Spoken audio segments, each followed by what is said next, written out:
Hello, everyone. Welcome to our Pillow Talk live stream. I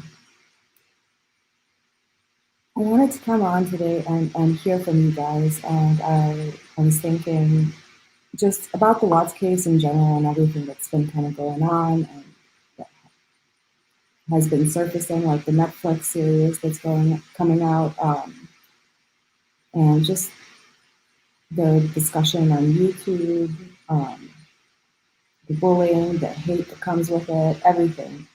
And I just was like asking myself, like, why? Why is it so important for me? And I don't know that I can come up with one answer, but it's multifaceted. I think this case has a lot of elements that interest me in terms of just how our criminal justice system works. Um, in my opinion, the investigation, um, the parts that were done in a competent way, but overall, it's grossly mishandled, in my opinion.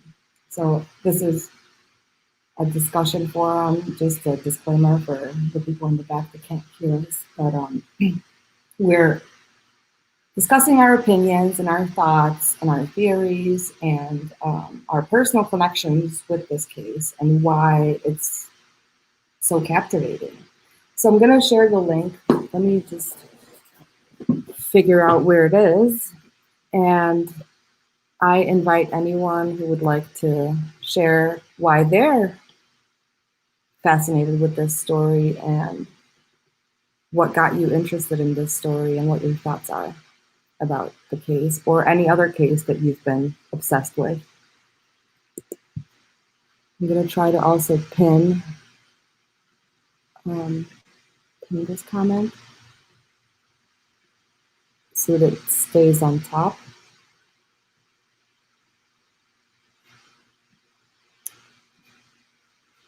So, hi, Real Justice. I will remove your comment. I just want to remind that I don't want to see any name calling or anyone being disrespectful to anyone, really.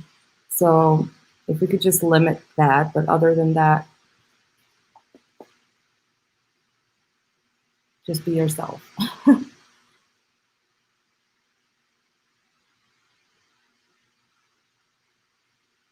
Hi, Krista D. Hi, Nazi. Samantha.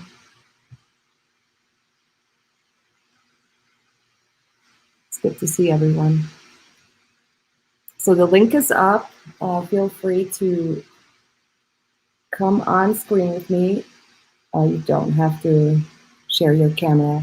So, but yeah, it's just going to be a casual discussion or whatever. But I basically wanted to hear why everyone feels the case is so important for them.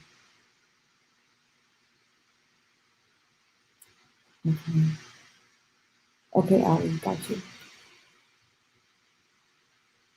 So I'm going to mute myself for 1 second. I just want to fix my sound. Sorry, guys.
Okay, I hope this is better.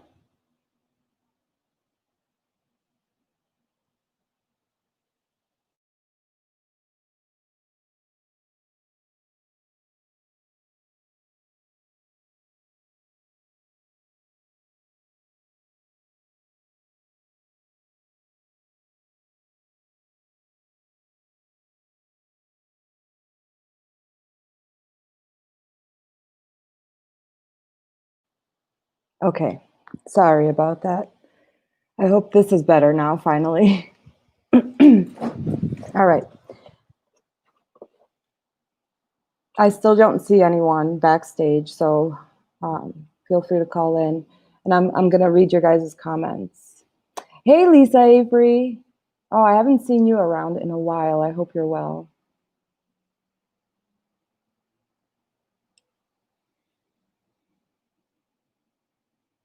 Oh, okay, good. Good, Nick. Hi, Jen. Hi, Heather, whatever.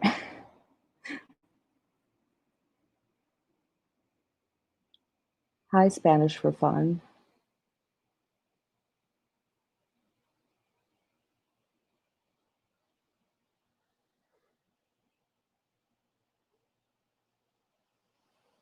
I'm having trouble with my pronunciation today. Yeah, real justice knows to behave.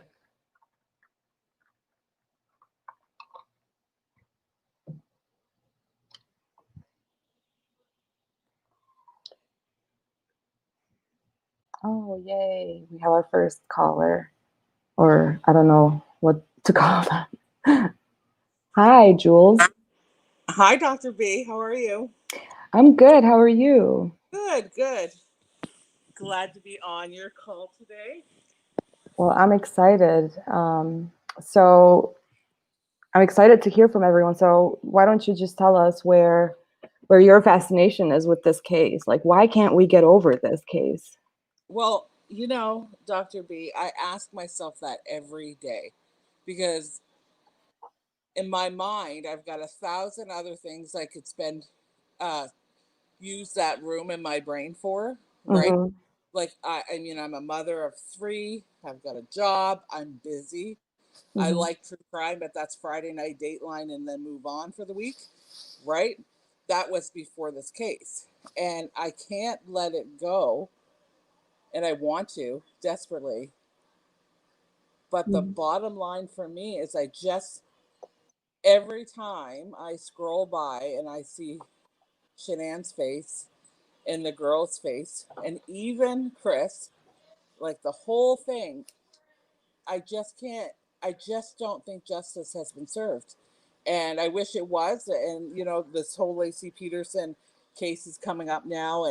And when that was kind of happening, I remember, wondering what went on. But when he was convicted and sent along, you can get past it because everything seemed to make sense to me. And there's been many cases that I've listened to and heard, and you just sort of hear it, feel terrible, pray for the family, and you move on.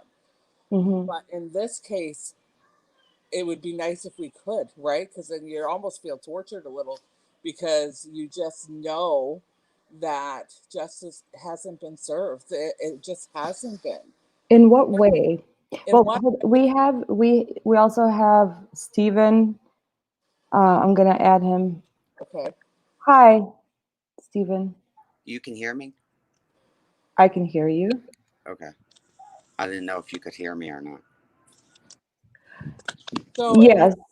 so in what So, way is that there's just like I guess if there wasn't like if it was just Chris and there wasn't like the 5 weeks leading Break it. up to the murders and NK had handled her interview better and was it's just all of the stuff with NK even if she is innocent, they didn't handle or process her properly.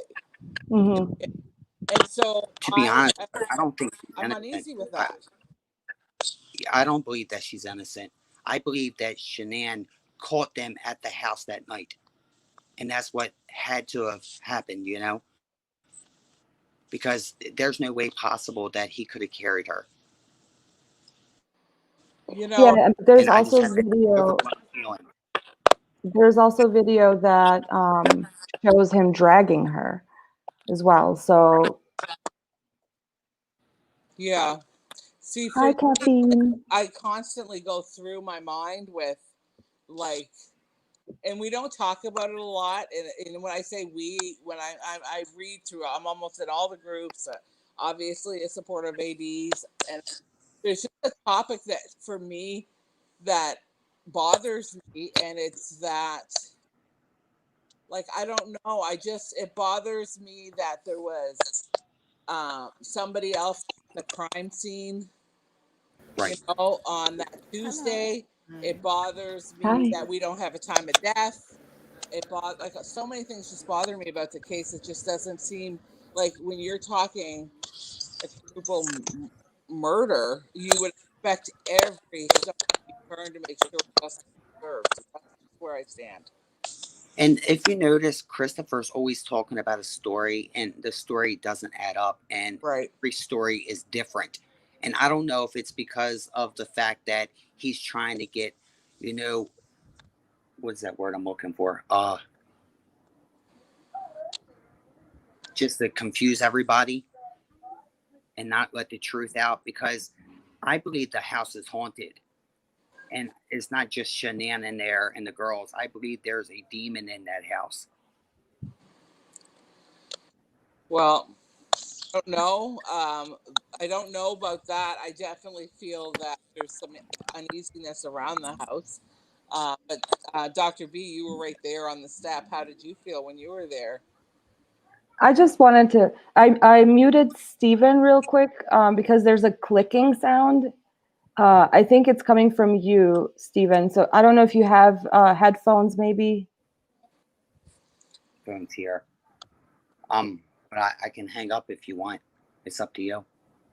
I mean, it's just a clicking sound. It's kind of echoing and. Oh, I'm sorry. Yeah, I can no, hang up. no problem. It's just, yeah, if you find headphones or whatever, feel free to call back in. But no, thanks for sharing your perspective too. Like I have heard theories and discussions about the whole demon thing and the haunting thing. And that's, I don't believe in that personally, but I think, for those people who do believe in that, I mean, why not? At this point, who knows what happened? Right. Yeah. For me, when I hear that, I mean, I'm open to anything. My mind can't go there because there's so much else that it, like, to even just kind of figure out what happened the day before, the days after, and Oh, just so curious to why. Why do you think, Dr. B, that, I mean, just because one person confesses, there was enough, like there's enough, as we would, like you hear people say, characters involved, that just because a confession, does that really, in other cases, does that just stop everything? Is that just normal practice? I'm from Canada, so I don't know. Is that kind of how it works in the US? I mean, it depends. What do you think, Caffeine?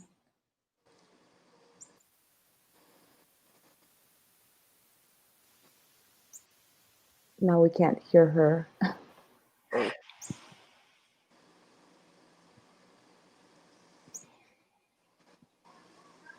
You there, Caffeine?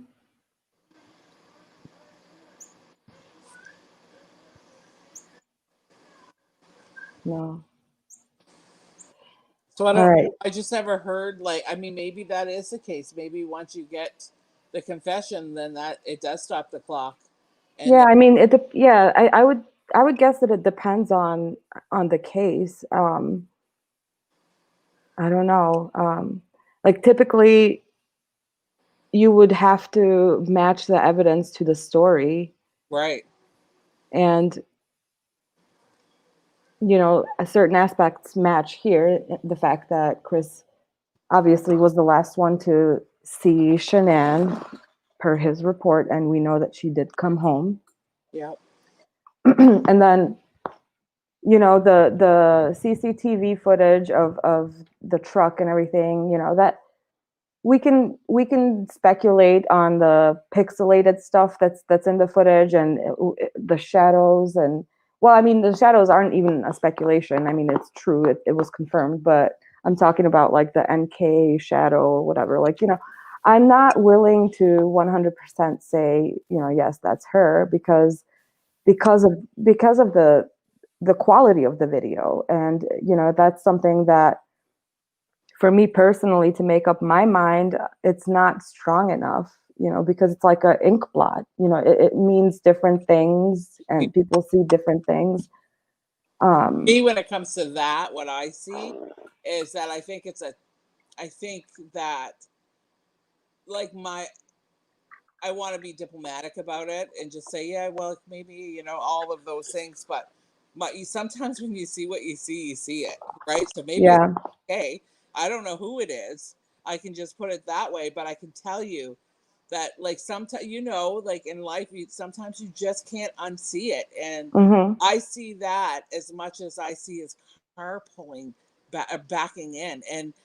And so, and even if that's not what we're seeing, it's enough. If enough, I mean, obviously there's enough people that they know 100% that's her. And that we even AD had that gate analyst on, and at first he Right. go there, and then once he's seen some more footage, he went there. So even if we're still wrong, there's enough people that seen it for what they think it is. You would think it'd be enough for the investigators to say, hey, did we miss something? Yeah, or even address it, I think that with a public case and a high profile case such as this one, this isn't, I don't know, in my opinion, this isn't some sort of like conspiracy theory. It's not unreasonable to question some of the inconsistencies that are in the discovery. And you would think that, and I think for a lot of us, with Shanann being so open and, on social media so much, we did get a sense of knowing them or getting to know them. And And then you I often don't. think, like, yeah, you do, like, that's how, going back to like the Lacey Peterson and different cases like that. We didn't get to Mhm. know Lacey, or, in that same way as we've gotten to know Shanann and Chris, and even, Shanann's family. Um, so yeah, it does feel like, so, like, it's almost like, something happened to your friend. We just want to make sure justice has been served, even though she's not our friend. It just feels like, and then I Yeah. remember my initial feeling, like, when I was a little backwards on some of the information, but I remember my initial reaction to it. Like, I'm talking, I remember it happening when it happened, but I was tied up with some other things that I didn't really look at it until, like, maybe October or November. And so I was behind on some of the stuff that was happening. But I remember, like, my very first thought when I dug into the case, like, minutes, is thinking, what the hell happened to this family? Like, what? Hmm. Like, that was my initial. And then and of course, I wanted to think something, like, I went right to the Thrive thing at first, like, maybe there's Mm. something in that, or like, how did this happen? And Hmm. that could be a lot to why a lot of us wonder why it's between, like, getting to know them and then wonder, like, not every marriage is imperfect, but I mean, my heaven, Hmm. I've seen worse marriages, that had Hmm. bigger problems than they ever had, that didn't end in this kind of situation. And those, like, and for me, you look at all, like, the friends and the family, and I mean, NK and her group of friends was completely out of the norm of the type of people they hung out with, and the friends that they had, Hmm. and the events that they would do, right? Not saying, like, all their sport, like, outdoor stuff, but just the kind of person she was kind of out of the norm of anybody he'd ever been around. And I don't say that even in a positive. I'm trying to be polite about it, but she was just not, like, somebody you'd see. Like, I'm a mother of two grown sons, that if my sons met up with her, I would immediately be flagged, and want them to stay away, because it's just something, and not even in her presence, I can feel something not right. Right. Yeah. And you make a good point, because that reminds me of just how much um, our thinking can change and evolve as we learn new information. Mm-hmm. When I first heard about the case, without even before anything even came out. It was like the porch interview. And I remember thinking, oh, like he's guilty. But at the same time, I was thinking like there has to be some sort of like history, of some sort of domestic violence or whatever. Like you just don't wake up, and then like annihilate your family. But then what got me more intrigued is when I heard the details and how he disposed of them and where he disposed of them. That was where my red flags went off, and I was like, wait a minute, like that's not Well, normal. me too. And then so I went back after that when I seen the porch interview. I'm probably one of like probably none, but when I seen that, I immediately thought he was autistic, and I'm not saying that. I mean, I'm not. I've got a number of nephews that are autistic, and so it's not a bad thing. But my immediate thought was this: he was over his head, in front of cameras and all this stuff. I never initially. It didn't. His words weren't making sense, and his reaction and body language and face expressions. But I didn't initially think, oh my God, he did something to them. I thought it was more like he took off with them, and he was finding this all rather amusing, right? Because here we are now on the news, and you're going to show up, and we're all going to look crazy. That's how I took that interview before knowing Hello. anything else. Hello. Hi, Caffeine. Can you hear us? No, I can hear you, but Oh, I can hear you now too. you can hear me? Yes. Okay, great. Oh, it's finally working. Yay. Yay. All right. So why don't you tell us why you are so stuck to this case? What is it about this case that gets us all obsessed? I think it's, for me, let me see, I would say why. Why did Chris decide to murder his family versus just walking away? That's the part I'm trying to understand. I don't know if my television is too loud. Let me see. Okay. Can you hear me?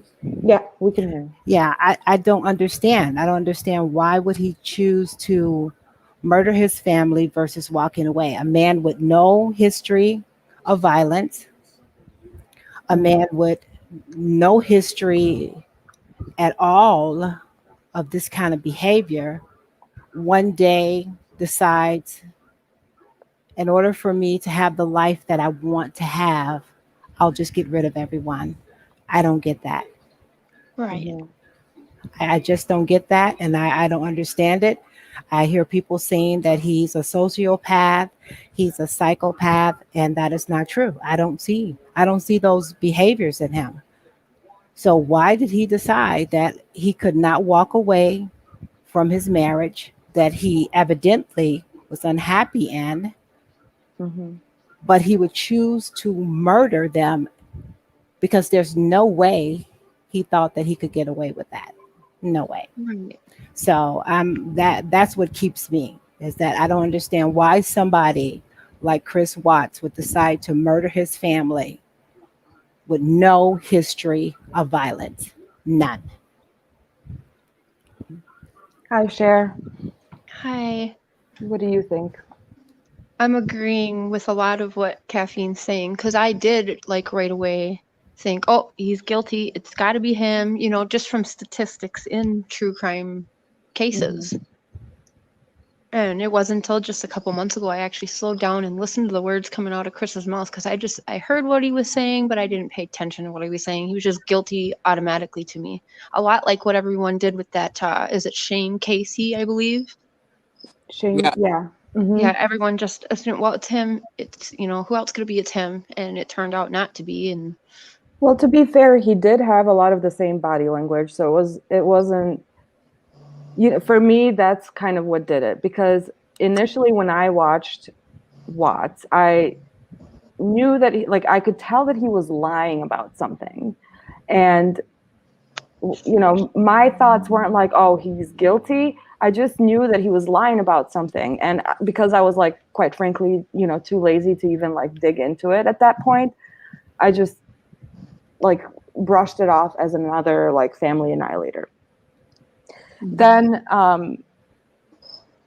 when his court appearings happened, and I joined a couple of like true crime groups, like I started people posting more and more about it. And just like as the information began trickling, and as when NK's interview came out, that's when I was like, let me read this discovery and see what we can find in there. So yeah, when I read her interviews or heard her interviews, and just the first thing that came out of her mouth was a lie, and that's where I was like, all right, this is not the story. So, The only Dr. thing B, sorry. Mike, here's a question, and I think is what if you could come up knowing everything that you know, everything you don't know, what's the number one thing, like just number one thing that makes you not satisfied with the outcome, like the number one thing that keeps you awake at night that says that something's not right here? What is it? How it was handled. Yeah. Mm. Yeah. Why are they hiding stuff? Why are they covering up things? Why is so much being covered up? And when you say they, do you mean the law enforcement? I mean law enforcement, exactly. Yeah. Why can't we get the phone dumps? Right. Why can't we have those? I mean, it's for the public, so why can't we hear those? I don't understand the cover up. If all of this is so cut and dry, there's nothing to cover up. Could it be that because it seems like all the stuff that we want is all kind of in one area? So could it be that there's an open investigation and we could bang our heads against the wall until the cows come home? But if it's an open investigation and they're looking for an indictment and they can't get an indictment until they have it, and that may take I don't know how long, and maybe we're only getting bits and pieces to make sure that the case looks like it is done as they're investigating. Is that a possibility? I mean, it could be a possibility, but it would be something that they wouldn't necessarily have to withhold from the public, because I was going to say the same thing. Right. Yeah, they've released so much already. So I don't know, like, what else could possibly be in there that they don't want us to see. Like, they've already listed so much and released so much, and now to claim that it invades privacy or whatever, yeah, that's true, but then why didn't you redact the first 2,000 pages of the discovery? Like, you can't you violated their privacy, the witness's privacy, and now you're trying to say, oh well, no, you can't see the phone pings because we're protecting whatever. I don't know.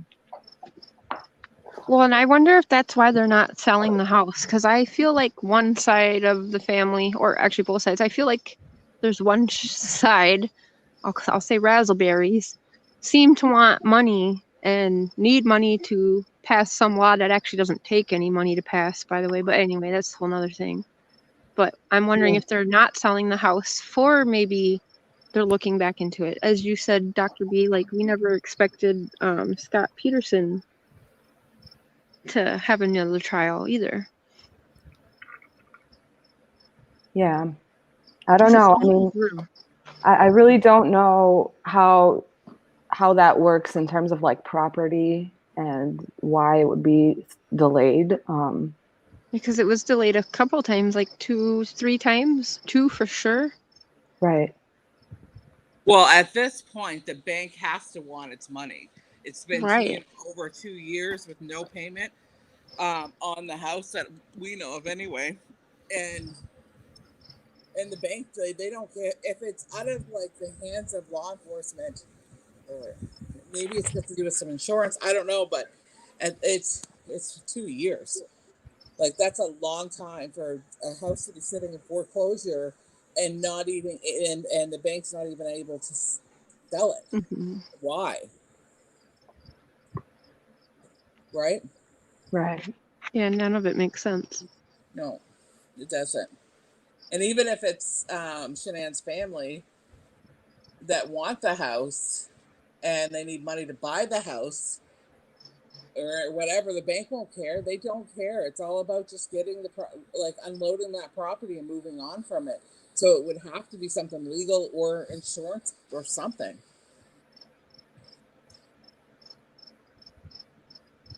Yeah, I'm not sure.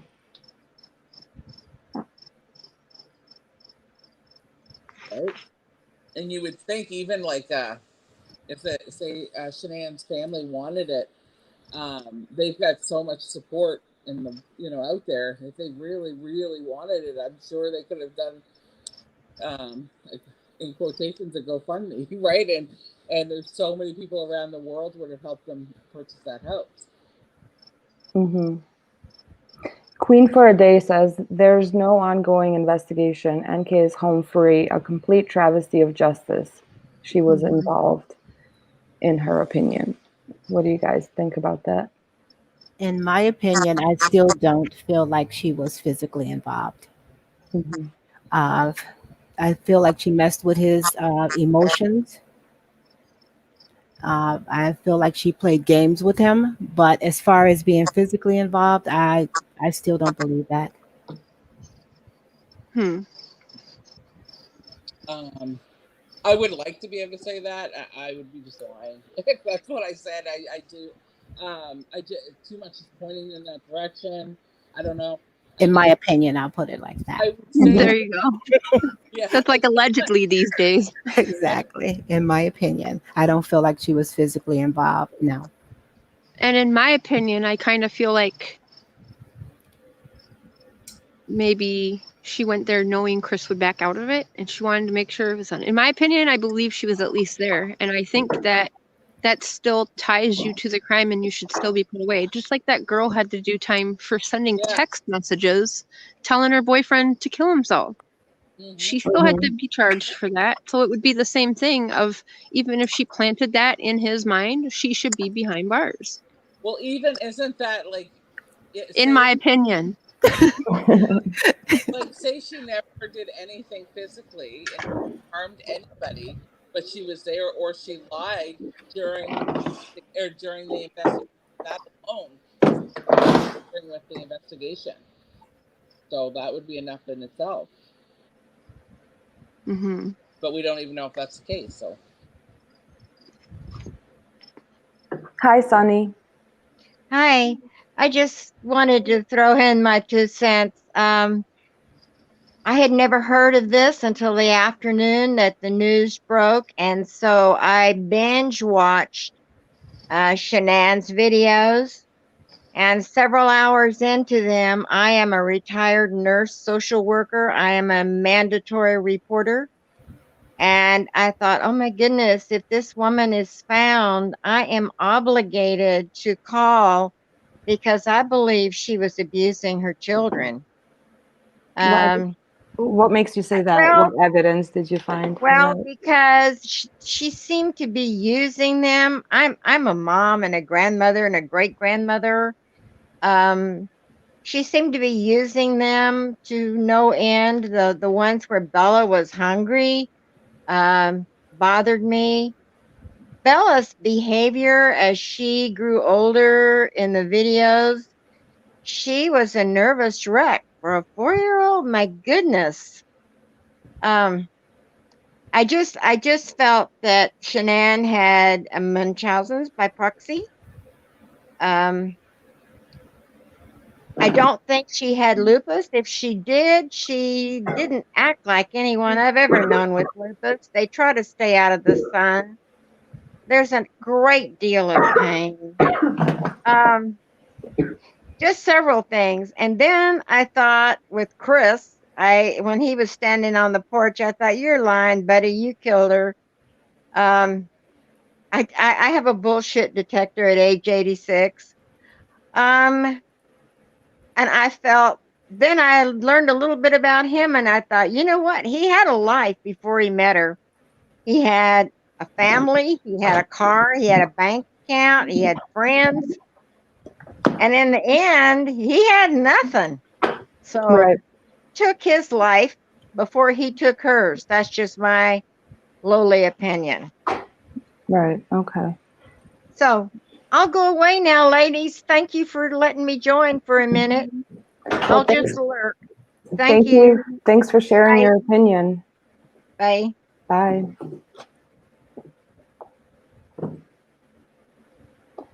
Wow. So, okay, what do you guys think about that? Because there are theories out there as well that question parenting style and possible even abuse.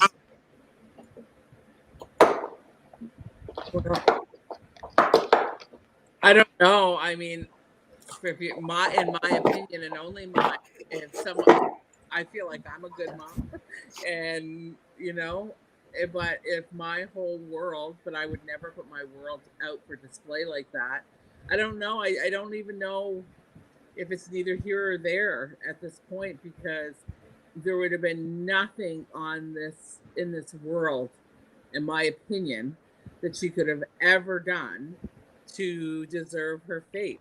Like, if he needs to grow a pair and he needs to get out of a marriage that's not suiting for him and find somebody that's better suited for him. So to me, it just feels like neither here or there. And it only, I guess, if you're trying to find what pushed him over the edge or what got him there, if that's what the question was or why we're trying to figure that out, then that would be a huge, like, you could really go through those videos. I think just even displaying them for sales is not my style of doing business, but it was hers, and there was friends and family that weren't comfortable with the display, including Chris, of the family for sales purposes. But I still, and just my thought, it's neither here or there. Can I Right. address the chat for just 1 second, Dr. B? Oh, yeah, absolutely. I want to say a lot of people are saying that they wanted a trial.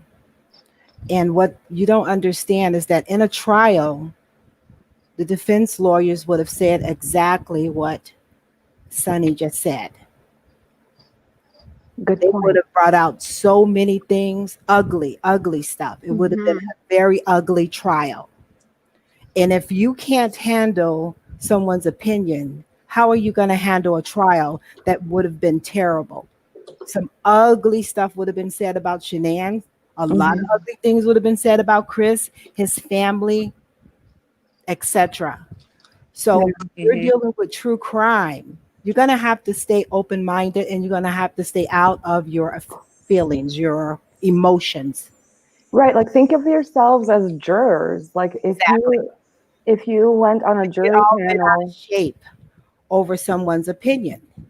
You yeah, can't. like, are you gonna, attack a medical examiner who said that there's no evidence of any, you know, diseases in, Because that's exactly what in they said. Shanann's autopsy, and just things like that. Like, are you gonna get mad at people for having to report things like that?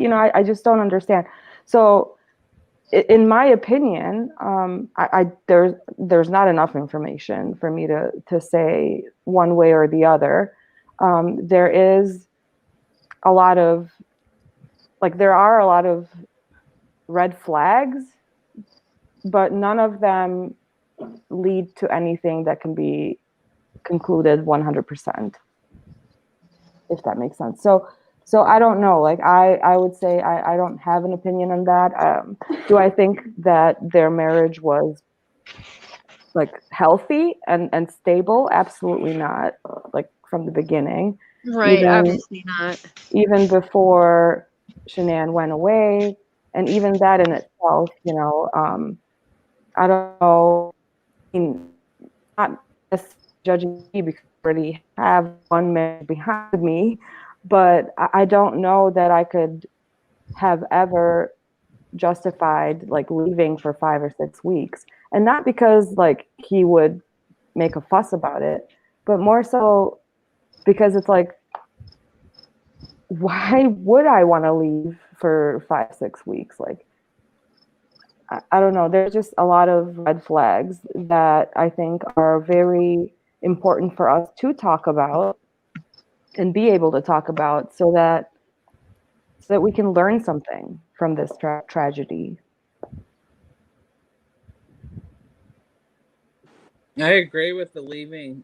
For I that's something I think about a lot, just because she, it's very out of character for her type of OCD personality to be, like her world was very routine and everything was a certain way, and that's she liked it, and she had this big beautiful home in Colorado to then going to a bungalow with dogs and sharing rooms and beds and going from one house to the next. It seems like her personality doesn't seem like one that could tolerate all that like non-order, so that is an interesting trying to figure out why would she, like, maybe a week or so, but 5 weeks is a long time. I just wish that we all could have an open and honest discussion without people getting so enraged and getting so angry and so hateful toward the person that has the opinion. That's where I'm at now. I'm kind of tired of it because people are allowed, as long as it's not hateful, as long as you're not belittling the person, people should be able to speak freely out of their heart without people getting so enraged. Right. Oh, where'd Mama Bear go and share? They must be the same person. I agree, Caffeine. And I think that's why part of the reason why I wanted to also have this chat today is because, this case means a lot of different things to a lot of different people. And I just wanted to hear from everyone, what your reason is. So for me, it's multifaceted and involving the case, but also not involving the case, just the bigger picture in general. And I don't think there's anything wrong with that.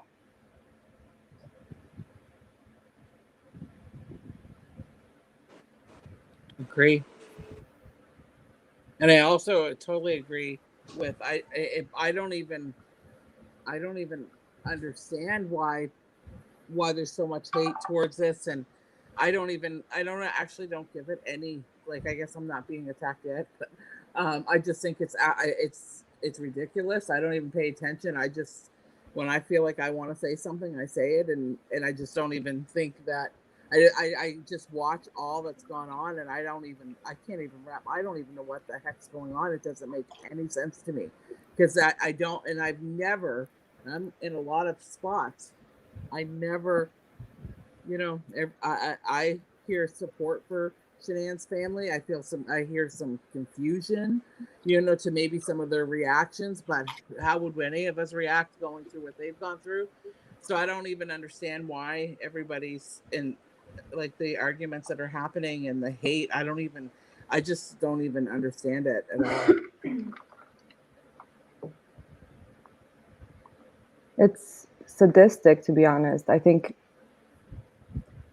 oh gosh, where do I even start? I think there's different types of trolls on the internet, and I'm not saying that all of them are trolls, whatever. I'm not going to be politically correct, but there are different types of trolls on the internet. And I think a lot of the trolls that are in Shanann's family's inner circle, are the sadistic type of trolls that get pleasure out of, creating chaos, hurting other people, and all in the name of whatever. Look, I still don't know what Shanann's law is. Like, what is that supposed to represent? Because But Dr. B, there's 1,000 things that they could be doing to rally around that family and to uplift them and keep them, in their prayers. And there's so many things, but dragging them into this kind of crazy world of hate and YouTube and creating all this, that's the last thing that family needs, and that's the last thing, in my opinion, the Watts family needs. So I don't even know how you lay your head down at night and think you're doing a good job for the victim's family, because you're not. They need Right. love, prayer. They need, do whatever it is. But bringing hate into a situation like this doesn't even, like, I don't even know how you lay your head down and think you've done something great today, because you haven't. There's no way that treating people or chasing after an older, no offense, older man, or even chasing after that people they don't even know, and all that they have done, and making horrible videos. And I don't even know how you lay your head down at night and say, you know what, I'm here for that family, and I'm here to support them, because I certainly wouldn't want that support. I'd want prayers, and there's 1,000 things you could do to make sure that her family was well loved and taken care of. But bringing them into a world where right now, I'm sure they'd rather be into any world than their reality world. So, yeah, my thoughts. Well, and objectively speaking, I think that just from the jump, I think it's fair to say that Shanann's family has been involved in a lot of drama on YouTube with Molly Golightly and all of that. And I wasn't really following it at all, because I just wasn't I wasn't interested. I wasn't paying attention. But yeah, it seems like a lot of drama surrounding this family and the online world. I agree. Hi, Ellen.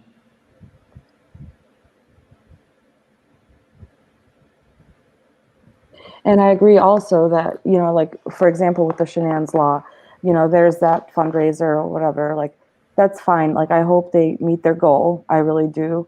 I just hope that they had individuals around them to explain to them that you can't buy laws. Like, if that would be a thing, if I could just pay a lawyer and then get a law written, like, that would be a little bit non-democratic, and without going into politics too much, but Right.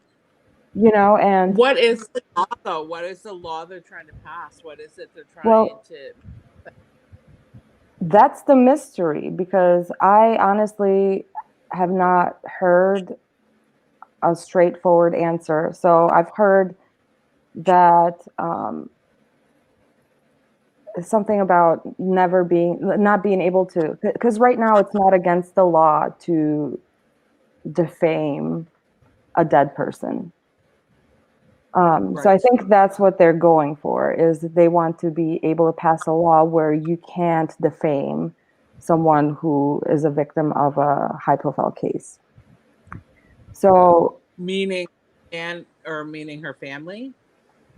well, Like from that's what I'm saying. Like, it's, but then on the GoFundMe, it says that it's about online bullying and preventing families from going through what they're going through, which right.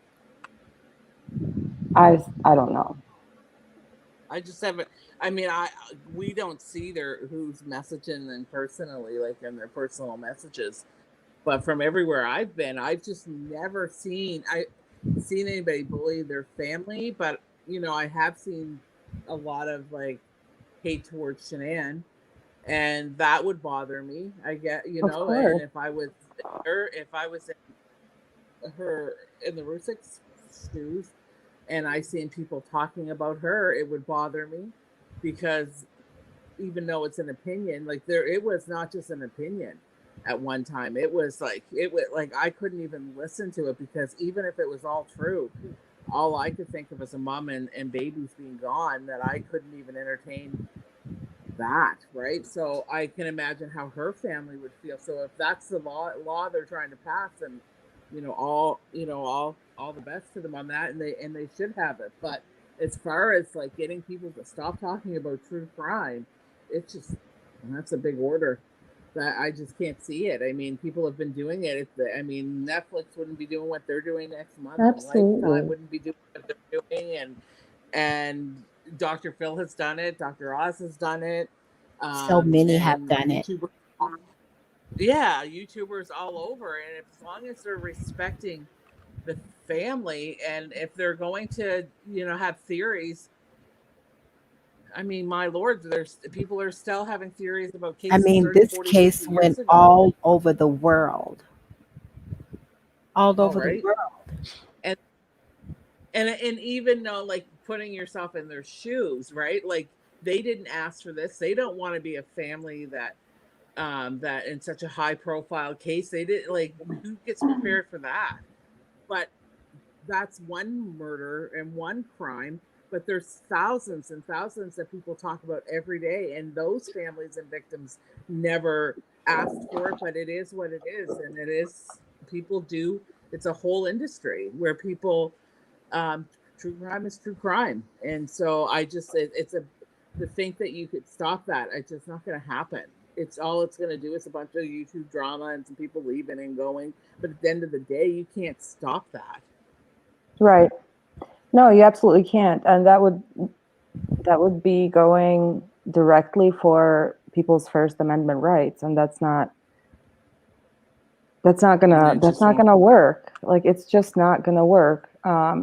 Especially over just like you're taught, you're thinking about, this is one case, and to them it's everything and understandable. But one case is not going to change the amendment, right? It's just not. And I get it's sensitive to them. I would just leave the whole. I mean, boys, I would be so off anything. I wouldn't even own a phone or cable. I would just listen to music and try to heal, because that's the best piece But to see, get. the sense that I'm getting, at least from the little interaction that I did have with the family, is that it's not so much. See, that now I've also heard that, it's okay to talk about the facts or the discovery or whatever, which I have, like, all of my videos go strictly over discovery. So it's not the discovery and it's not the fact fiction, whatever. It's simply that they want to take people down from YouTube that they don't like. Simple as that. They just don't like them, so they don't want to hear it. And no matter what anyone says. Sorry, we're being attacked by bees. Well, that's, yeah.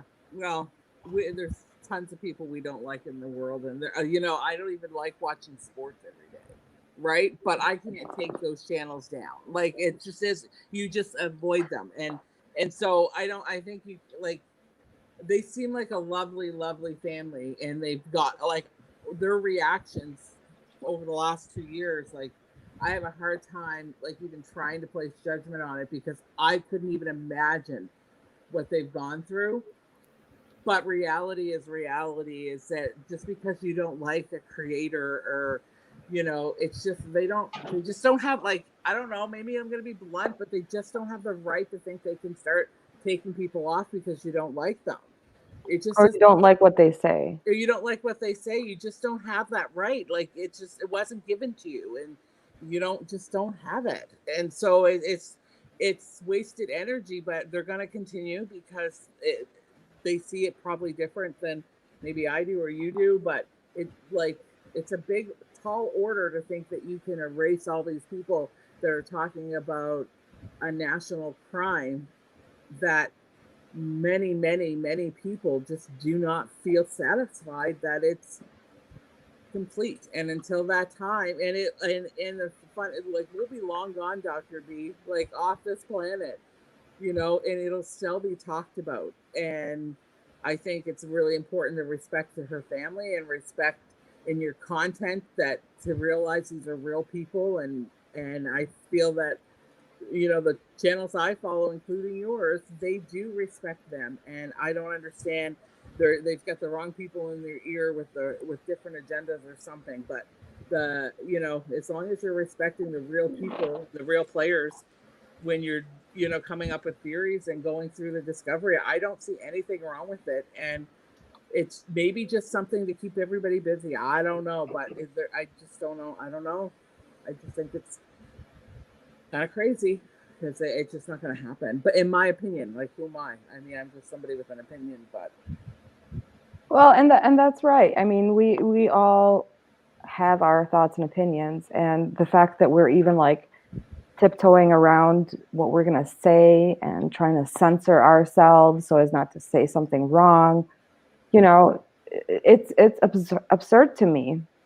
It is. It really is. To me too. It's like, I don't want to do that. I don't want to tiptoe around my feelings because I'm not going to sit here and defame anyone's character. I'm not going to sit here and talk about how awful someone is, but I want to be able to speak my opinion and not have to stifle myself because I'm so afraid that someone is going to come after me. No, absolutely Right. not. No.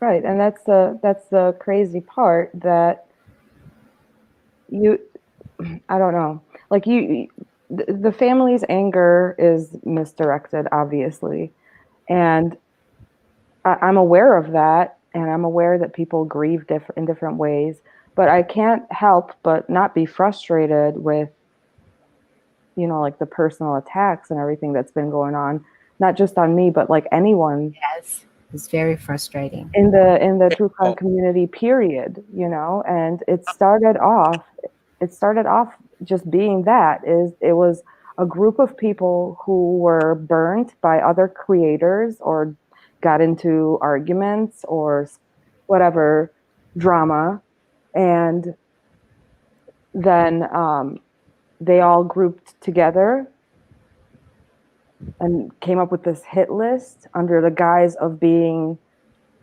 good through honor. Like, they completely took over that whole project, and I don't know, in however long it's been like that they've been working with honor, I don't know how many channels they took down, but let me tell you, it's not that many, because if it was really to excuse me, if it was really to the extent that it was presented to be, we would see a lot more repercussions, like for other creators, including the top 2 people on the hit list. Yeah, exactly. What like for the honor, like what, like I was following along with that a little bit, but what ended up happening? Like, did they, because I do know that there was like it appeared that like a group of people kind of got involved with them and they didn't know who they were involved with. Did that ever get settled, or? I'm not sure. I'm not sure what happens with them. Like, I don't know the happenings and the inner workings of that group or whatever. But yeah, I think I had a couple of conversations with Lenny, and I think transparency was a big theme that was important for him, and that's when he opened up the group to us as well, because I asked him, how come it's only certain people that can join? And he said, well, it shouldn't really be that way, and so once, of course, other people started joining that group, that's when videos started emerging, and that's when that parts, or just parts of that troll group that's hunting Alan down, turned on the organization too. Like, that just shows you that there's no respect or loyalty for anything. It's just it's an agenda, and they've targeted Alan, and whatever it takes. And in my opinion, all the advocates or sadvocates or whatever you want to call them, in my opinion, I think they're causing more harm than good to this family, and I think they're the ones who are exploiting and using this family. Dr. B, I would agree with you 100%. I'm telling you, Like I get very sensitive when it comes to like when I think of what's gone on between like what they've done to you and what they've done to Alan. The one, like I feel like I know this is awful to say, but Dr. B, I always feel like, yeah, you can handle it. You got this, right? But like I've watched him, and I just like that is a pure hate. Like they're just chasing after hate there. I've never seen like the things that they accuse him of doing. Whoops, sorry, dogs. 1 minute. Well, I it bothers me to what they like watching those videos and watching what they've done to him over the last year is terrible. And I would be miserable to know that any of my family members would support the behaviors that's been okayed towards you or to Alan. I think it's terrible and it's shameful and horrible behavior. I hate it. Um, but I love that he keeps trucking on, and you know, am I 100% on every word that comes out of his mouth? No, but I think he's a wonderful person. I think he's enjoying his channel and his content, and he's got a group of people that follow him, and no matter what they try to do, they're just never going to get what they want, and that's to take him down. He won't go anywhere. Hi, Monica. Hi, I just want to say I love your show. I love your YouTube channel. Oh, It's been thank very you. informative. Yeah, and I love how you break everything down for us. And you take your time, so I appreciate all the man hours and all the information that you put in every of your lives and in every video that you have posted. So I want to say thank you. Oh, I appreciate that. Thank you so much. And that's, that's what Yeah. it is. Like it's the evidence. Yes. Let me tell you a little something about me so that way you'll know where I'm coming from. I had not heard of the Watts situation for the past 2 years. Like I didn't know about it. I didn't know anything about it. I didn't know who they were. So I started last month. I started to watch like the videos, and the videos just kept on popping as I kept hearing more about it. Um, and it was so devastating and so sad that as I was seeing the new information coming through, and I am very good at reading people's body language and reading between the lines. I know in court that doesn't really help because you need evidence, but Hmm. as an intuitive person, you can really um, tell that this guy was guilty from the get go. Yeah, And I think yeah, what is the most sad, like the saddest part of this, is that he was just so removed.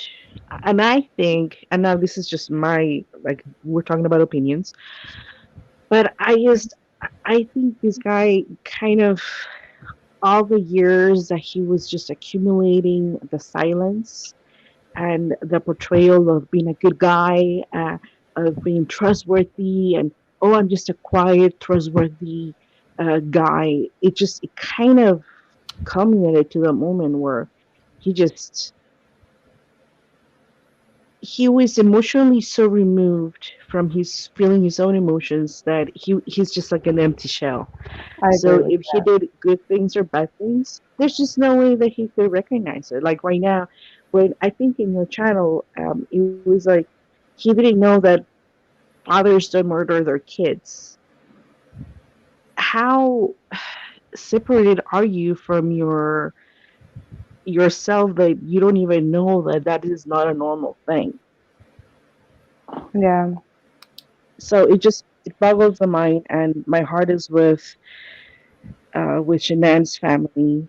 And I have lupus, and I Mhm. can tell you that at age 33, I wasn't believed by my doctors because I look normal.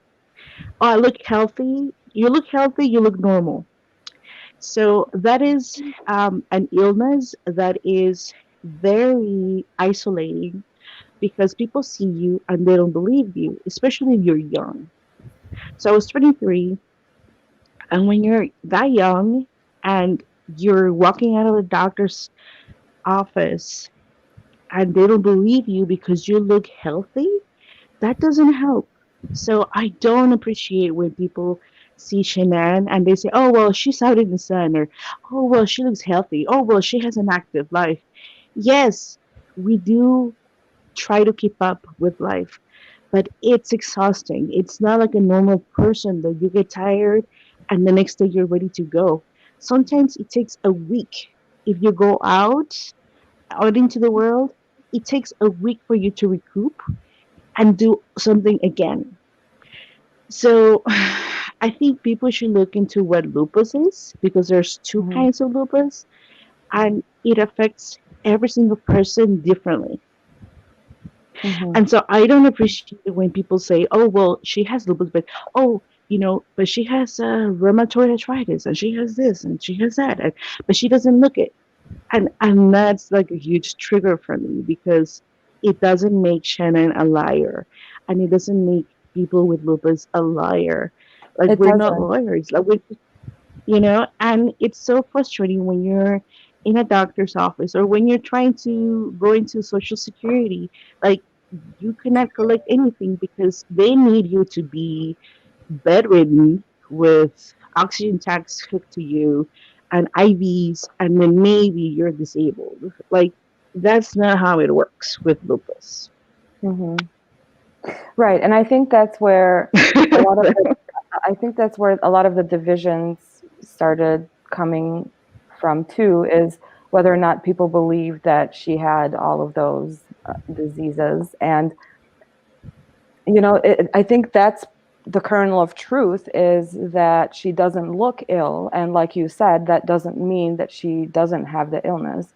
But at the same time, it could also mean that she does, you know? So with something like that, that's where the opinion piece comes in, and that's where the thoughts piece come in. And so now you shared from your experience that it's painful, and I personally, I'm a wuss when it comes to pain. Like I don't like to feel any pain. So Mhm. I know that I would be looking a mess if I had any sort of anything going on, because I'm worse than the man flu. So, but Well, you do learn to live with it. right, And that's the thing. Like you learn to push and you push yourself and you push yourself to put on makeup, to right, even shower. You push yourself to, if you have the strength and able to work, you push yourself. So nobody really knows what you're really going through because we right. fake it. We fake being normal. That's the thing. We fake being okay because sometimes in your mind you're like, I'm not gonna let this down. I'm not gonna let this drag me down. So you fight, but it is exhausting. And it is really truly exhausting to fight with your own body because your body's fighting its own body. Hmm. But it's so exhausting to fight even with family members that that they see you and they don't help Yeah, or coworkers. They don't need to know, but sometimes if you tell people, they don't really believe you. So I think that's maybe we can. The woman is dead, but what is so hard to extend compassion to something that you don't know or that you're not aware or that is just not your experience. So of course you wouldn't show sympathy or compassion, but why not? The woman is dead. Like she's gone. I But think lupus for is me, growing. like it has nothing to do with sympathy. Of course, it's of Mhm. course I sympathize for anyone who's been victimized, and that's And I'm the saying reality. I'm saying like No, no, no. I know, you but in general. again, like in general too, like if someone doesn't like Shanann, they're entitled to not like her, and Of that's course. you know, so that's the problem that I'm having.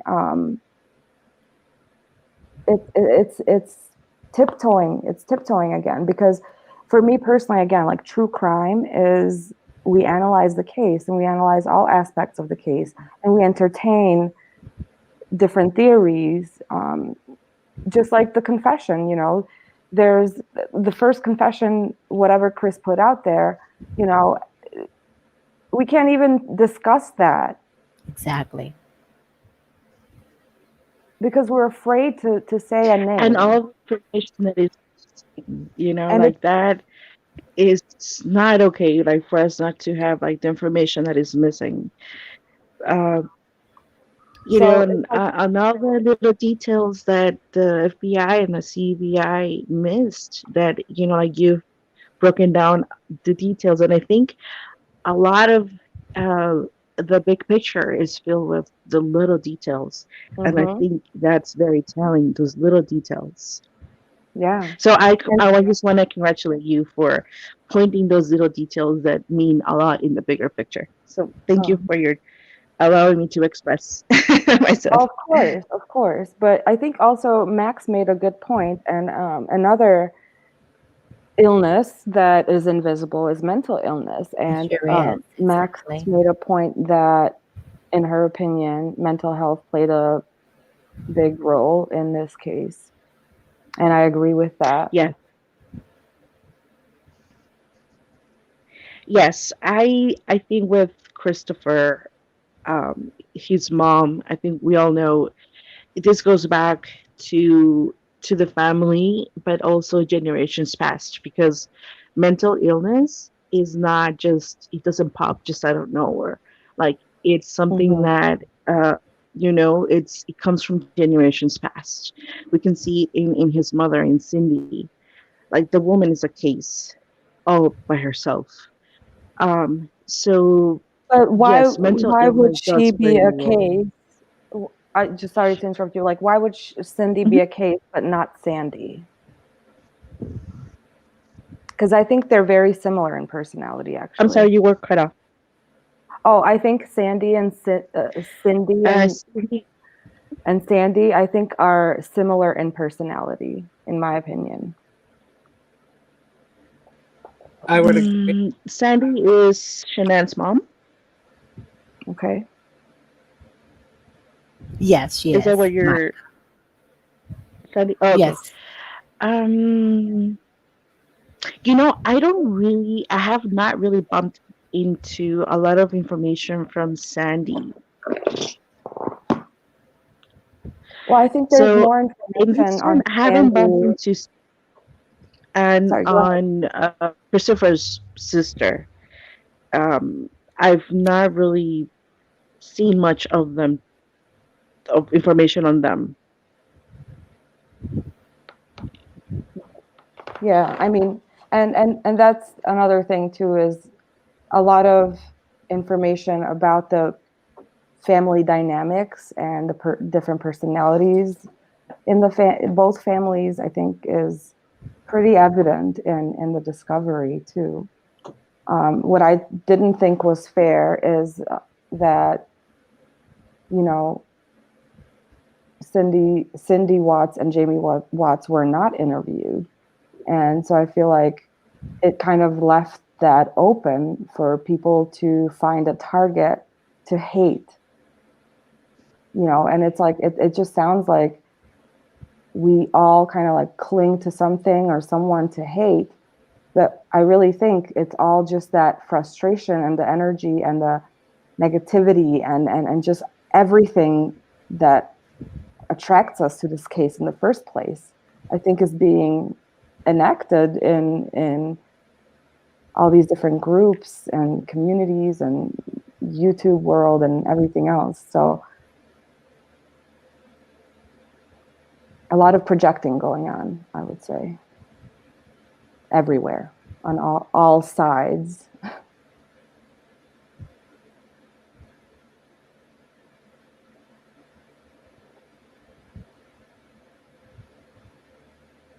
And my thought too, like when it comes to the Watts family, in particular the his mom Cindy and his sister Jamie, how do you go out and like, there was a lot of talk where like no one heard from them, or there wasn't enough information, and they were kind of in the behind the scenes. But how do they become in front of the scenes? Like they're just as confused, I think, as the public, right, on everything. So I just don't know how. And I know, I don't know. I mean, they're in my mind, they're equally victims, and they're still like even today, because I don't think he's told the full truth. I think he's still victimizing them, because they don't get they if anybody deserves to know, it's both those families, but his parents. Like I don't know how he cannot have a full conversation and tell them exactly what happened, even if it was just his dad.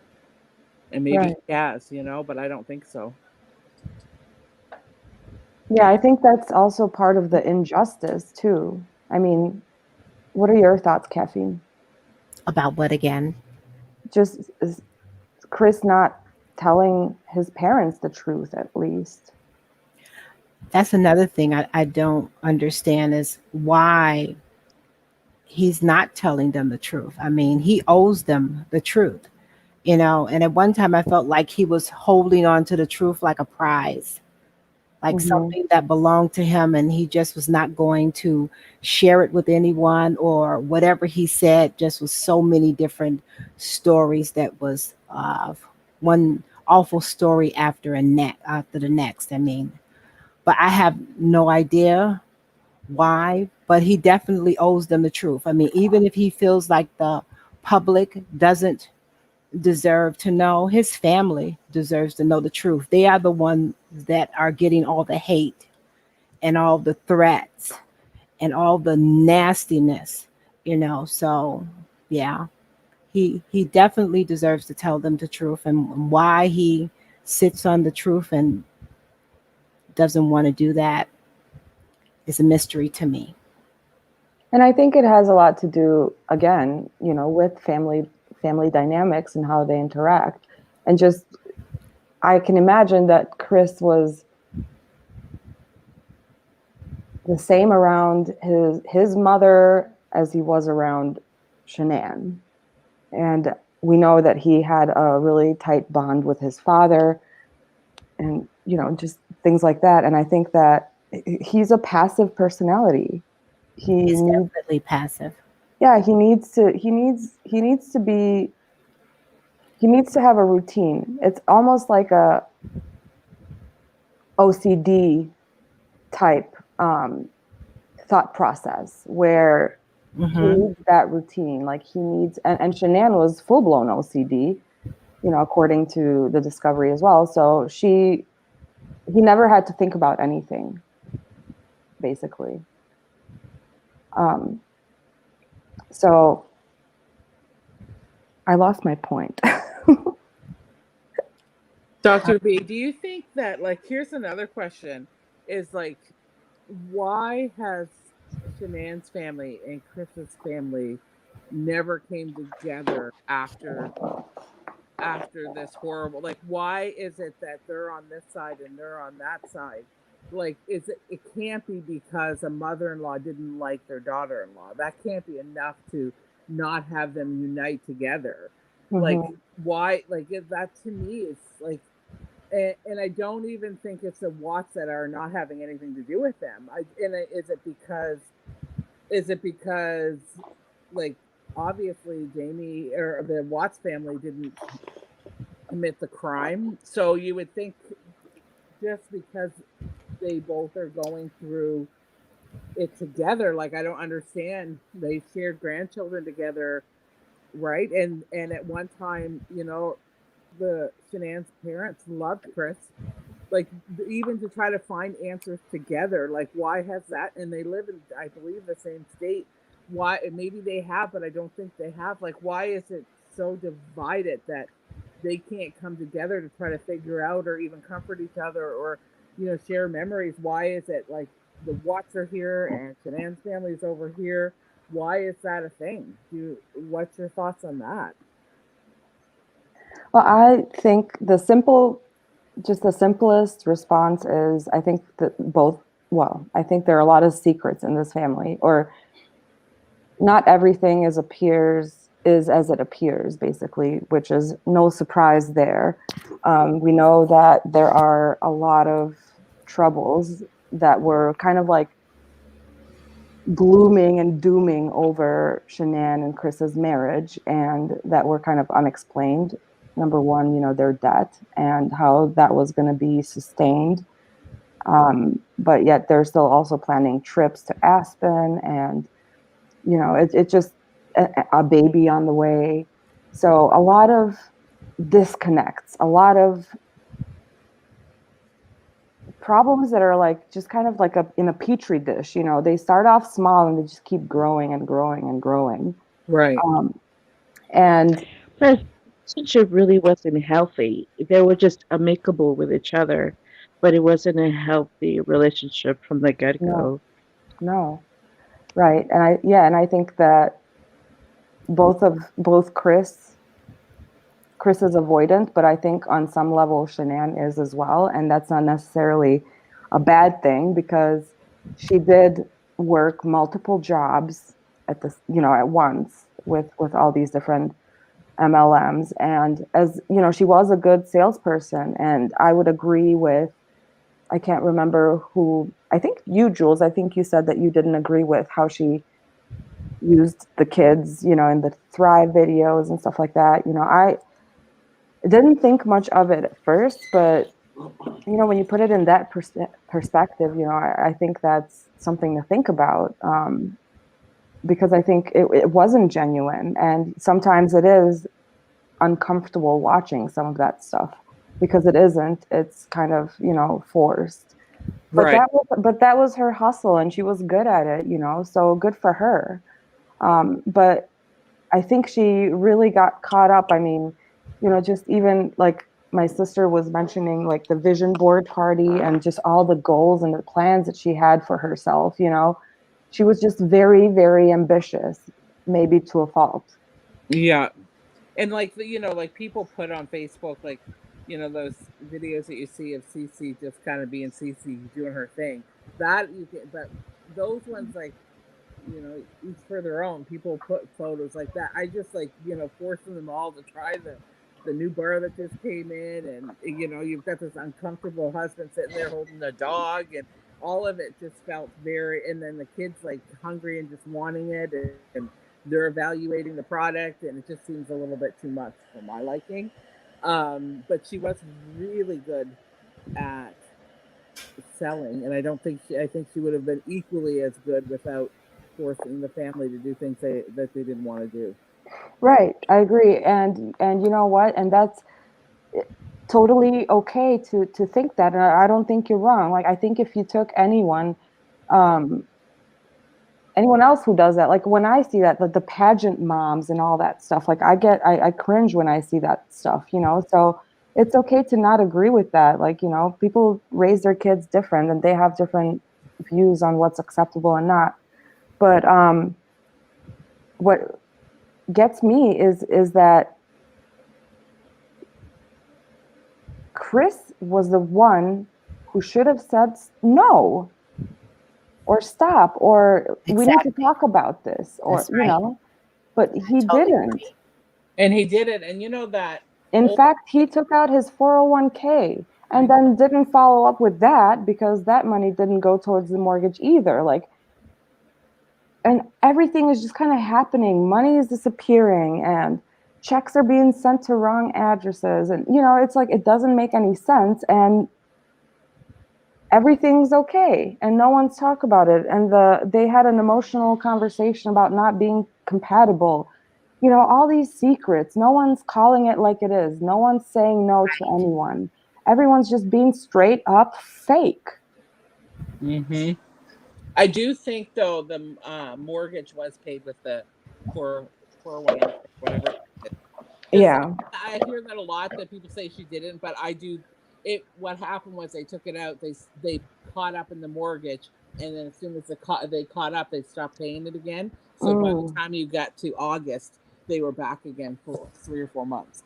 I see. Yeah, Okay. just a FYI on that. Um, Yeah, I hear you, because like because there's so many questions about, like, if I'm hearing right, it's like no one even wants to question Shanann because she was the victim. Is that what I'm hearing? Like, Yeah. That's yeah, I exactly, think people, that's I exactly think people are getting confused about what's victim bashing versus what's not victim bashing. And yeah. you know, it's Like, I was on a live one time and I won't even name the creator, but I just happened to pop on and I was kind of new in this whole world, and they were talking about her eyebrows, like, and how she had done her makeup and her hair and shoes, and they weren't talking nicely about it. And I mean, I never went back to that creator again. I thought, you got to be kidding. But when we're talking about just real things, trying to figure out how did this family get to this spot, I don't think that's victim, bashing her. It's just like, if we're analyzing every little piece of it, then, and she's the biggest piece or one of the biggest pieces, you gotta see things for what they really were.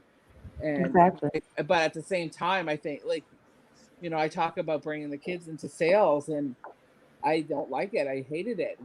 But I, at the same, on my other, the other side of my mouth, she was fantastic at what she did, and she was really good. And she could have been, just like I said earlier, she could have been equally as good. She didn't need to drag people into doing things they didn't want to do. Period. But that's not me disliking her, or it's just calling it for how I see it. But again, it's just my opinion. And somebody in the chat was saying they couldn't hear me. Can everybody hear me okay now? I can hear you fine. I don't know. Okay. Uh, here, to, Here's another thing, and Dr. B, you've gone through so much of the discovery, and I've read it so many times, but you put it in a way that makes better sense than the way they sent it out to us. But and it's a hot topic, and that's, I like, why, why, what, how, when could, and why would NK have searched them through Google a year prior to their death? Like, what, in what world could that have ever happened? What's your thought? And I know we've talked about it before, and everybody has, but can we talk about it again? I mean, that's, see, this is the part where we would need the rest of the files, obviously, but just my thoughts is either she knew him from before, and that connection, I'm not sure yet, but that's what we're digging still. And I think that obviously it was some oil field connection, um, possibly one of Shanann's Thrive People's husbands. I don't know, that also works in the oil industry, Yeah. that helped Chris get a job. So Was maybe that that. Tori? No, it was some Zach guy. I'm not sure. Um, So, I'm not sure what his last name is, but it was on Shanann's Facebook. She was thanking him for getting Chris a job. So right. I think, it's possible that there's like some sort of like a third, fourth connection. And do And you think there's a way that there could have been? Do you think that the connection was with the oil and with Chris? And is there any way that there could, like, I have a thought, or I guess a theory, or I guess an aching. It drives me crazy. But is there any way that Shanann and NK could have crossed paths? absolutely. Because Yeah. this is why I say this, is way back, like, I would say 2000 and maybe 3 to 10. I had my son in 2010. But prior to that, I used to work with MLM companies. I wasn't a salesperson, but I worked more from kind of an operational standpoint, and I did a lot of like data and just kind of analyzing data and stuff like that.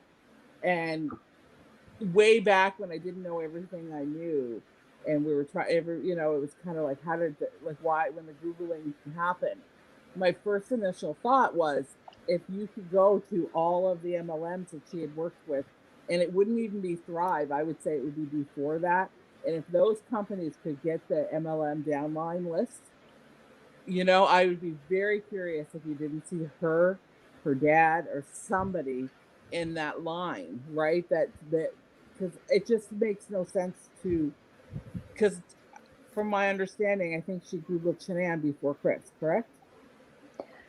That's the typo thing that's It is? debatable. The discovery, yes, one of the reports says that she Googled them September, but I think that's a typo. I think she Googled Chris first and then her in January.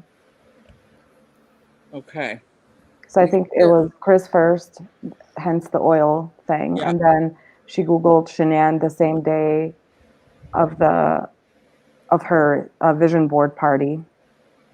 And that same day, Troy McCoy was at the party with his kids and wife. And so that could possibly be also, I don't know, a hint or a Right. reason why she searched for them I or thought for the Shanann. search, like that typo controversy, was like cleared up. Originally, they said it was a typo, and then they came back and said it wasn't. So I haven't looked at the discovery, but like in a while. So I just don't know. But if she had Googled Shanann before Chris, like I often wonder if there was a connection, like a back connection, you know, Right. between the two of them, like a feud that, you know, that Shanann in that world, and back to being in that world, it's a weird world, right? Like it's not any kind of business you've ever been in. Like the competition, and there's like a lot of selling, like where, you know, you've got like 10 people that can do well at it and no one else can, and when the other people catch on that they can't, they get angry and they do some angry things, and I've seen it just in that short time that I was involved, like operationally. So I just thought, like, immediately thought, geez, I wonder if they had crossed paths that way. I don't know if they had or not, but I just thought if she Googled Shanann first, it would make some kind of sense that maybe they did. But if it was Chris, then it is pointing to the oil. Yeah. Yeah. Well, when people say that the typo or the September search was not a typo according to law enforcement, again, that was in the press conference, right? Was that Rourke who said that? Yep. Yeah. So, okay, Rourke said a lot of other things, I'm sure, that weren't true, you know? Right. And so it's like Valid. that, you know, so if it's not a typo, then I don't know that you would be clinging on to those records like that. Right. Right. That makes sense. Okay. It's just something that makes me think, like, and you would think, like, even in an investigation, you would do all those things, like, no rock unturned, like, you know, like it just was, she just didn't do anything, and let's just not investigate her. I don't understand it. Well, And I just feel that a lot of the report that, like the timeline that was written up by Detective Prill, where he talks about the calculator app and all that stuff. So I think that that timeline did a lot of disservice to NK, because the very first line in the timeline is NK Google's Shanann, and then the very last thing that they close the timeline with is, oh, NK then Google's Amber Frey or Fry and net worth and book deals and stuff like that. So it's not unreasonable to question, like, what the hell, you know, what is going on here, you know, because it's like you're leaving it almost like a cliffhanger, and then but nowhere do they like follow up on it, because that report or that timeline was written and completed in October. By then they had already interviewed her and done whatever they needed to do. You know, so how do you just open it with, hey, she searched for them a year ago, and then when they all were murdered and Chris ended up in prison, she was looking up book deals of and net worth of, you know, Scott Peterson's mistress. yeah, So And don't you like the other? It's so funny because I actually went back and listened to a lot of your videos this week. I was at work working on things and just had it in my ears, and I went back and I listened to NK's interview again for the like 10th time, and for some reason it really hit me this time. Like she didn't care about what just happened. Like forget even Shanann and Chris, but two babies are gone. And I'm listening to her through that whole interview, and everything was about her job and her dream job and poor me and everybody's gonna hate. Like I couldn't, like, it was so insensitive that just, we're talking about weird behaviors and how Chris was so weird on the porch and his body language and the way he was talking. Well, that interview alone, just with her body language, the way she was talking and all the things that she cared about, like that was concerning equally, if not more, and it's never talked about or I guess not investigated. And that whole thing just drives me crazy because there was like no sympathy, she couldn't care less about what had just happened to everybody, but her dream job of not being in the fields anymore is gone. Like it was unbelievable. Yeah. Yeah, I don't know. I mean, and another big theme in this case in its entirety, just even the case itself, but also what's going on YouTube now too, is again along the same lines of just keeping up with appearances. It seems that like everybody is just preoccupied with their reputations in this case, and like Caffeine was saying, like if this goes to trial or if this went to trial, there would be no mercy. None. I mean, None. Dieter's dirty laundry would be up there. Right. And I mean, could that be part of the reason why? Like who pushed him to take the plea deal? Like was it just like what happened there? Is there more? Probably is more that meets the eye to why that happened, because if he hadn't taken the plea deal, then there would have been a trial, and then anything that people wanted to keep from the public eye would never have been, Mm-hmm. And it surely wasn't his family because they didn't have anything to say on that. But huh.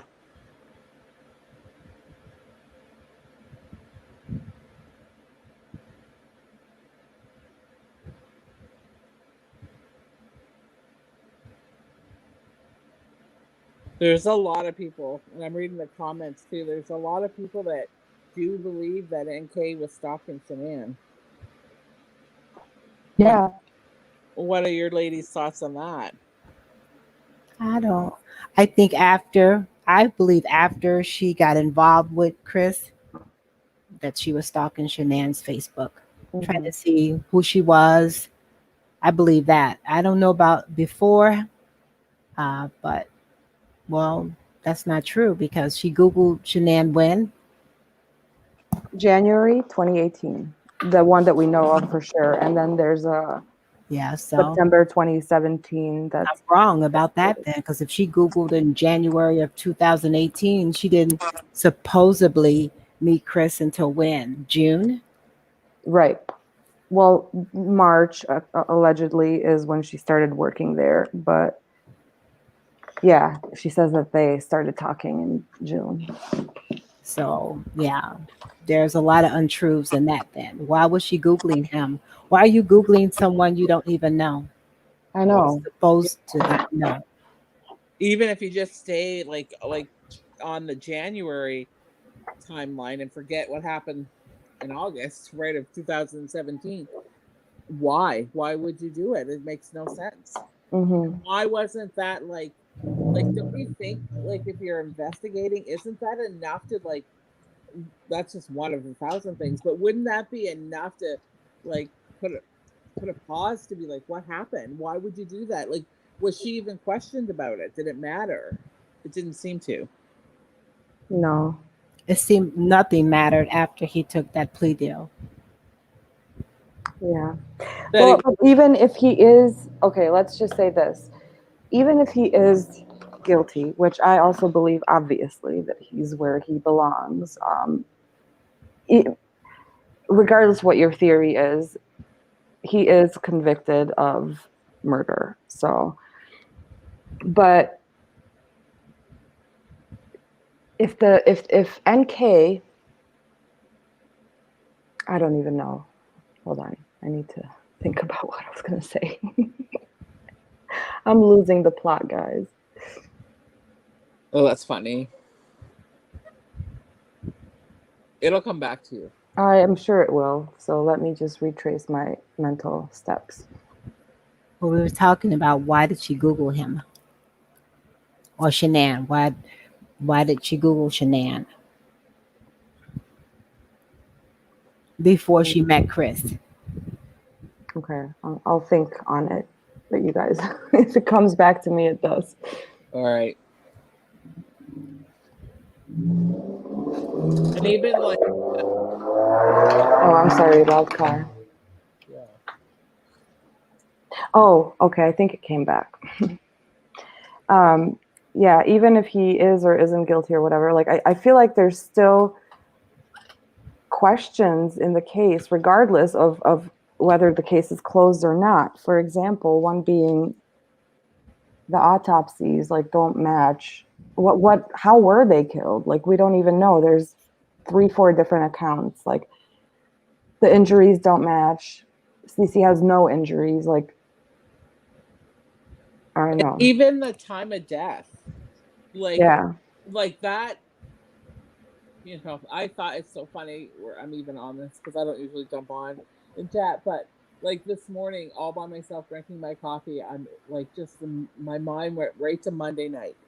Monday night, I'm like sitting there thinking, and I'm like, because I don't know, I'm hearing bits and pieces of things, but like, when did Shanann die? Like, why?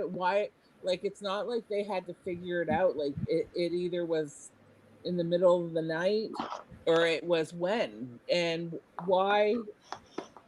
Like, and then the way, like, I don't know, like, in my mind tonight, for some reason, Monday night, like, wasn't there something in the autopsy or something that showed that when you, like, once a person passes, that something gets released? I don't know. I'm talking like in an area I don't know anything of, but like, was she murdered through the night or was it that Monday night? Like, I don't even know. Like, we don't even know the time of death or how they. We know how Shanann passed, but we don't know. Like you said, the girls. Like, why that? Like, if you're in trial, you'd have to present all of that. Right. Like, what is there a time, Dr. B? Like, you've looked at all of it inside and out. Was her time of death date noted? No, I think they just gave a general time. Yes, that's all I saw was a general time also.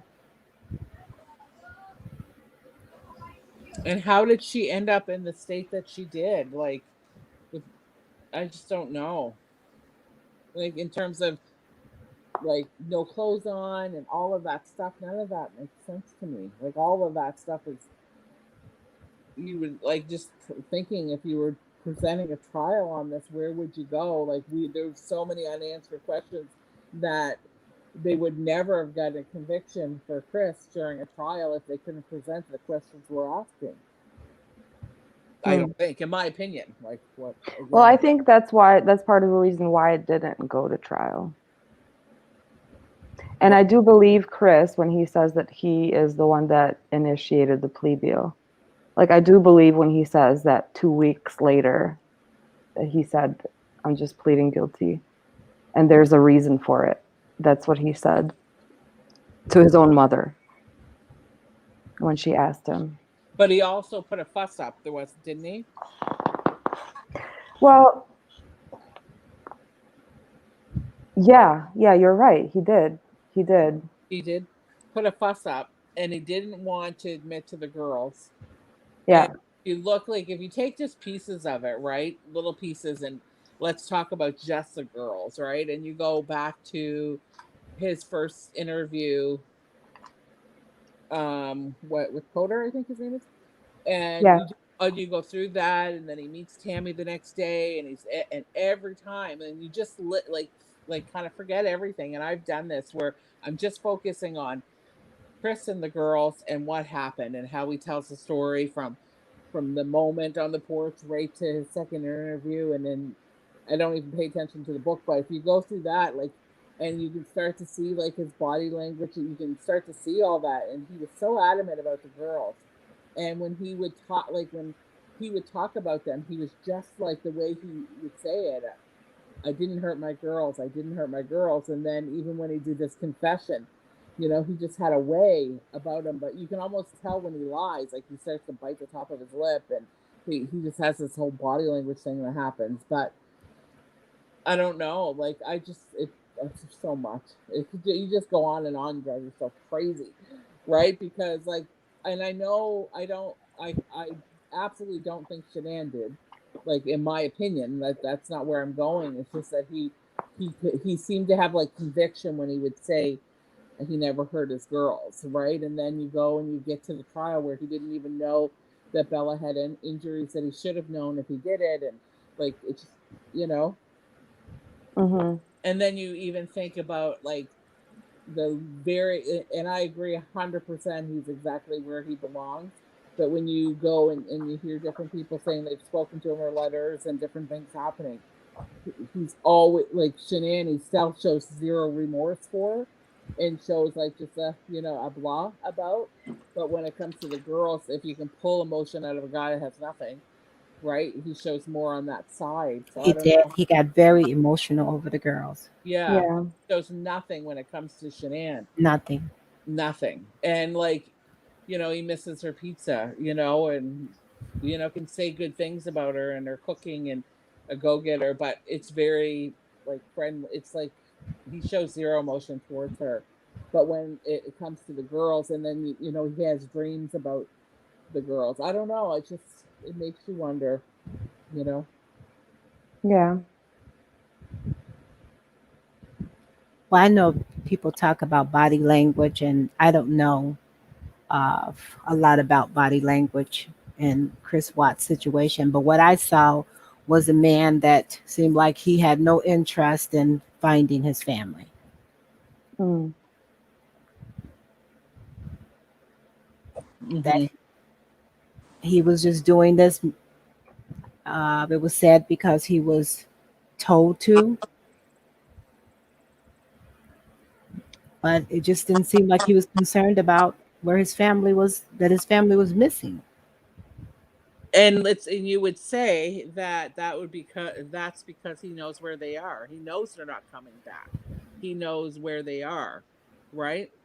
That would be the reason why. But then anybody with anything, like if he knew at that point when we're all watching him on the porch that his babies were gone, like, man, he had to have been so unattached because his babies are gone, and from all the accounts prior to this, besides the trip in North Carolina, that's not, he should have had something like some kind of like, even if he was the one that did it, he should show something knowing that they're gone. But it was like he just had nothing. He was just Or empty. even if he didn't have the emotions for his missing wife, what about his missing children?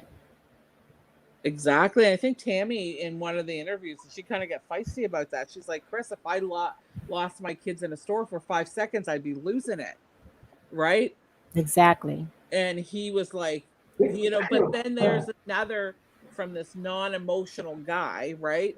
Here he was in that moment when Tammy said that. He got kind of fired up for Chris, as fired up as he could get, and said, don't confuse the way I'm acting for not loving my kids. So that, again, if we take everything away and we're just kind of looking at his reaction to his kids being missing, and when people are questioning why he's not showing, like, I don't even know if he can show it. Well, he got emotional in the 2019 interview when he started talking about how the kids were murdered. Good night, Michelle. Sorry. Yeah, that's true. You could hear it. You Yeah, can hear he it in his did. voice. He got emotional. I think, And yeah, she he doesn't show and he doesn't express emotions. I think, yeah, because he doesn't feel them. But I think it's not just in this situation, it's in any situation. Because if you remember when he was going back and forth with Shanann about Nutgate, and Shanann told him, like, you know, you can never talk to your family or see your family again, and they can never see the girls again, or, you know, well, bottom line was the girls were never going to see them again.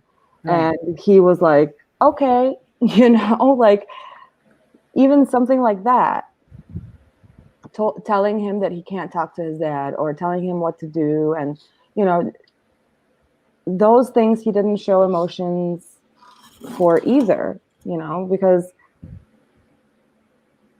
good or bad emotions, he Right. just was worried about pleasing people way too many people by the sounds of it. at once. Yeah, once. So, Right? Dr. B, why do you think he got emotional during that interview? What triggered his emotions But that time? which one? The 2019 interview with law enforcement, when they asked him about the girls and he started describing what happened to the girls. You could hear him crying. I don't know.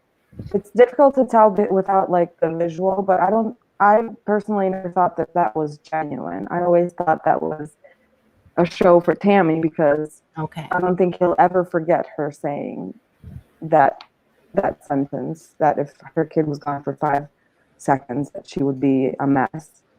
And even Coder told him at one point, you know, why didn't you call 911? If my kid was decapitated, I'd still try to, you know, do something.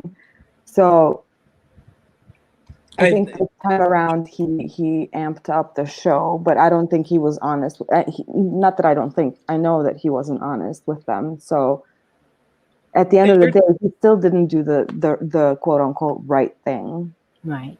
Yeah, no, that's for sure. So it's all superficial. You're talking about the jailhouse interview, right? Yes. Yeah. When they started asking him about the children. Right. That was the only time, and That's the only time I heard any. Yeah. Well, he fooled me in that one. I didn't believe the story. It didn't. You know what? Sound off. I would say that honestly, like he would probably be more triggered by just sitting there and knowing that what those investigators saw. Mm-hmm. And I think that shame Yeah. possibly could have, like, it could have been inwardly, like the empathy and the sympathy and the crying could have been inwardly oriented. So he was crying for himself. Okay. And the shame of having to look I can him see in the that. face. Yeah. And Because when I heard that, I truly believe that some emotion was triggered right then and there. But I will say that I do believe that he did and does love the girls. Like, you know, that's another one of those paradoxes. But I do think that he did love the girls. And I don't know. That's my problem with this too. And part of why I want to know the truth is I want to know why. Yeah. do you think he loved Shanann? Ever? Yes. Yeah. Yeah. Me too. I think he did until the day he met MK. Mm-hmm. Yep. And his mom who didn't care for Shanann, you know, in that interview she did on somewhere, it was like, I don't know, 2020 or something. And when they asked, do you think he loved Shanann? He said, oh, he adored, and she didn't care for her. So it would have been so easy for her to say, no, he didn't. He was just whatever. But he said, no. She said, no, he adored her, which again makes no sense. Yeah. Can I say something about that interview? Absolutely. When I first heard that interview, I have to be honest. I was appalled. I really was. But when I got out of my emotions and I started looking at the facts, I mean, you have a mother who has just heard that her son killed his wife, and she's sitting on local television. That was the local television station, giving Mhm. an interview. I mean, let's be honest. How would we react? What would you say during that interview? You were I would just have believed, told. yeah, I would have believed every word my son had told me. Absolutely. And I have Yeah. 3 of them. Absolutely, you would have. I would have believed Every word. every word, and I would have thought that at the time that she did that interview, I would have thought that my daughter-in-law killed my granddaughters. Thank you for being honest. Yeah, and I know Thank it's you not, for being honest. but that's I would have Mhm. believed her. I would have believed my son. Thank you. I would have been fighting for them, and if I was in her shoes today, I would be still thinking Thank that you for my being son honest. didn't do it, because how do you, like, if he had a past or a history or something that we could all, and including her, go back on, but from everything she knew from the time he was born to the day of that interview, she couldn't wrap her mind around him doing it. You And better so believe I've it. never faulted her for that interview, because I would have been, I she was way kinder. I would have been crazy. I would have been, there's no way my son did that. Now that's where an advocate would have came in and Mhm. said, "Do Right. not do this interview. You Exactly. are Yeah. not prepared for this. Yep. You are not ready for this. You've just been told the most horrible news that any mother Yeah. could get. Do not do this interview." Yeah. And then, But she like, didn't have that. yeah. Why didn't she? I wonder. Where was, somebody should have told her not to go on and do that. Yeah, Mama Bear, that's a good point. Cindy was answering just the questions asked to her. She sure was, Mama Yeah. Bear. That's all she was doing. And then I heard an interview she did after, like, probably from a YouTube creator, and she got a lot of heat for it. But I always put myself in, like, when you have like a grown sons, and I don't know, I would still be fighting to try to get him out, but thinking in my head I would convince myself there's no way he did this, right? So I get where she's coming from. Doesn't make her right, though. He And I did want to do it. touch on the interview also, if I can, with the one she did with Mensa. I see a lot of people bringing that interview up also. I listened to that interview. And if you go back and listen to that interview, she's answering Mensa's questions. She didn't start that interview off bashing Shanann. Every question that Mensa asked her, she answered that. And all of Mensa's questions were about Shanann. Cindy, if you listen to that interview, she's trying to say how bad she feels about all of that, how awful she feels. She wished that she could take it back. She wished that she could go back. That's how she starts that interview off. I wish that this never happened. Mensa kept asking her questions over and over again about Shanann, about the girls, about the Tylenol, about the Benadryl. And she answered those questions, every last one of them. Now, if you don't believe it, go back and listen to that interview and listen to the things that Cindy said before she started answering Mensa's questions. And yeah, like I don't. So Cindy, in my experience and in my opinion, always came across very honest and sincere. And I Exactly. didn't feel She like did. there was any forced emotions. I didn't, it was very spontaneous. There was a lot of raw emotions, a lot of pain, and a lot of questions, just grief in general. A lot And of grief. confusion. What you expect, yeah, what you expect. Um, and I think that people who bash Cindy, are hypocritical to call themselves advocates or to support one family but not the other, and I understand that, well, they're Chris's family or whatever, and that's fine if you don't want to like them and if you don't want to consider them victims or whatever, that's your personal thing. But, again, it doesn't excuse any harassment and the type of messages that they've been getting, and the type of things that people have been saying about them. So I think it's very hypocritical. But in my opinion, I think Cindy was being honest when she was being asked questions. She answered them honestly, and her and Shanann didn't like each other. If Shanann, we read her text messages. It's clear that they didn't get along, and if they didn't get along, she's not going to sit there. I thought it was very bold of her to, but at the same time, yes, at that point, the first interview with the news station, all she had was Chris's words. That's all.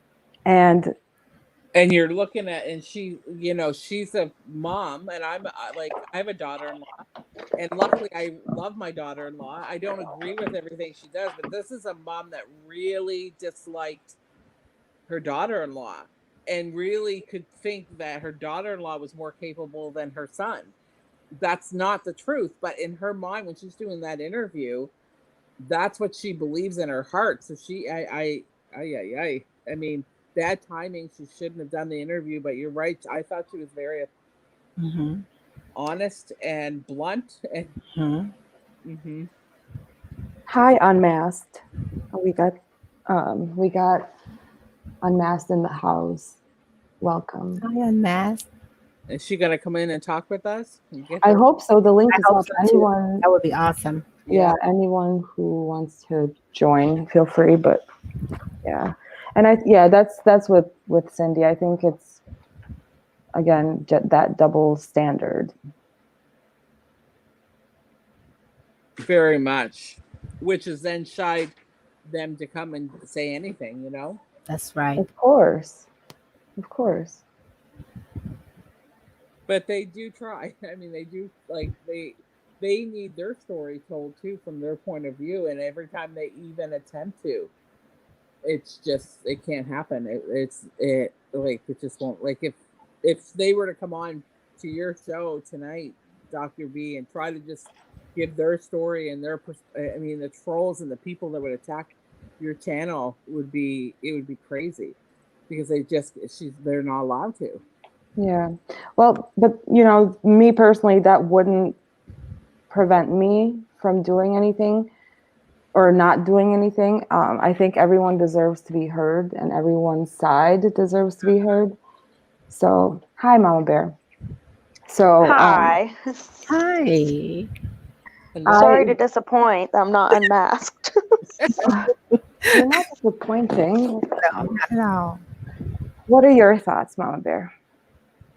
Oh, I got lots. What are we discussing? Right now, we're just talking about Cindy Watts and the Watts being victims versus not being victims, and just that. Yeah, I could talk for hours on this, because I actually started off not the biggest fan of the Watts, and I think it was because I was not being open-minded.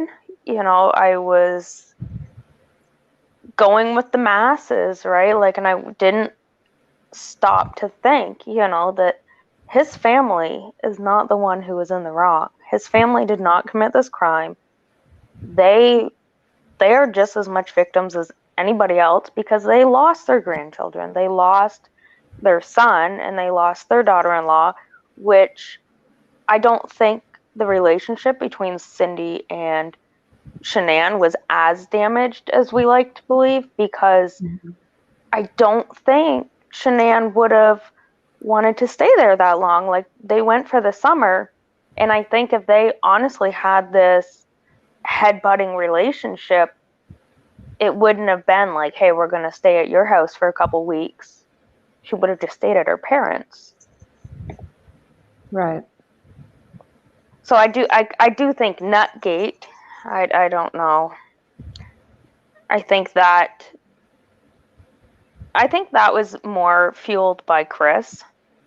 I think it was something that he could have tamed easily if he tried, but he wasn't doing that.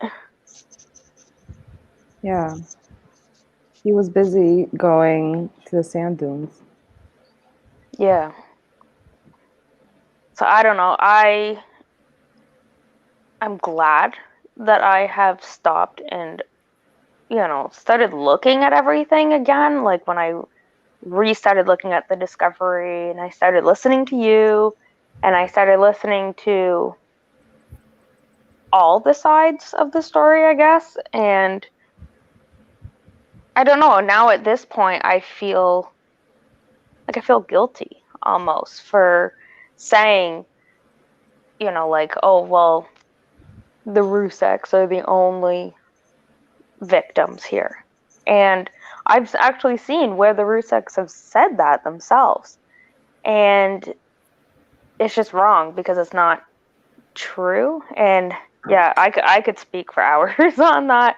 It's both sides are victims, and that's just that at the end of the day. And I think that they both deserve to be treated as such. Right. Well, and according to AD's video about why they turned on them, they were trying to implicate Chris's sister in murder. Correct. Yeah. So I don't know.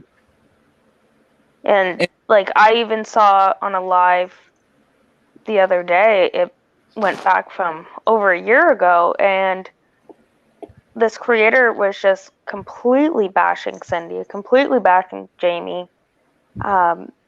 It was really bad, and of course she was a victim's advocate, and she was saying, I want to expose the Watts. I'm going to expose them, and should I do an expose? And everyone was saying, oh yeah, do it. And then there pops up Frank.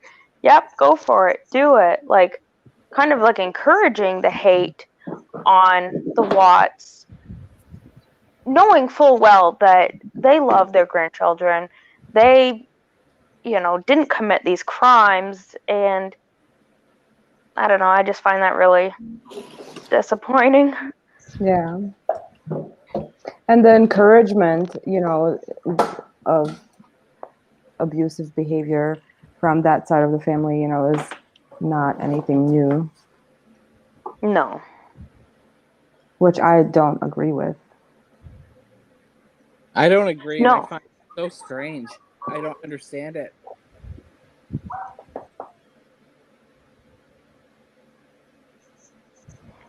Yeah, I don't know. I don't know. It's not a crime to, like, let's say Cindy didn't like Shanann. Well, so be it. Like, you're going to find more often than not that people don't like their in-laws or whatever. Like, it's not a crime. People do tolerate other people because they're married to the person or whatever. And not every mother-in-law is going to think that the mother is parenting the child the way that they would. I know, like, even I butt heads with my own mother. And if it came down to it, she was asked to pick out, my flaws. She could. We all have flaws as a mother and or as parents in general, but I don't think it's bashing if it's the truth. And I think if we're going to prevent or help any other situations in the future, we have to actually understand how did this happen, because I don't think anybody has an answer for that yet. Right. Like, it doesn't make any sense how any of it can happen with the information that we have now. It doesn't make sense, and I'm not okay with that. And I want to also address just Sherilyn's comment. She says, when the Watts can accept Shanann is the victim of this crime and have a little more compassion for Shanann, then maybe people would have more compassion for her. And that whole statement in itself just sounds like a lot of assumptions. How do you know that the Watts haven't accepted? Of course, like Shanann is a victim of this crime. Who said that they didn't accept that? That's not even the dispute here. And the compassion piece too. That's a personal thing. And I think they do have compassion. And a lot of it. But the difference is people don't want to hear it because they've made up their minds. Just like Sherilyn. And that's okay. If she doesn't want to change her mind, that's fine. But it's just, you're missing an entire piece of the puzzle if you don't stay open-minded. If you close your mind with an idea, there's just so much that you could be missing out on and jumping to conclusions.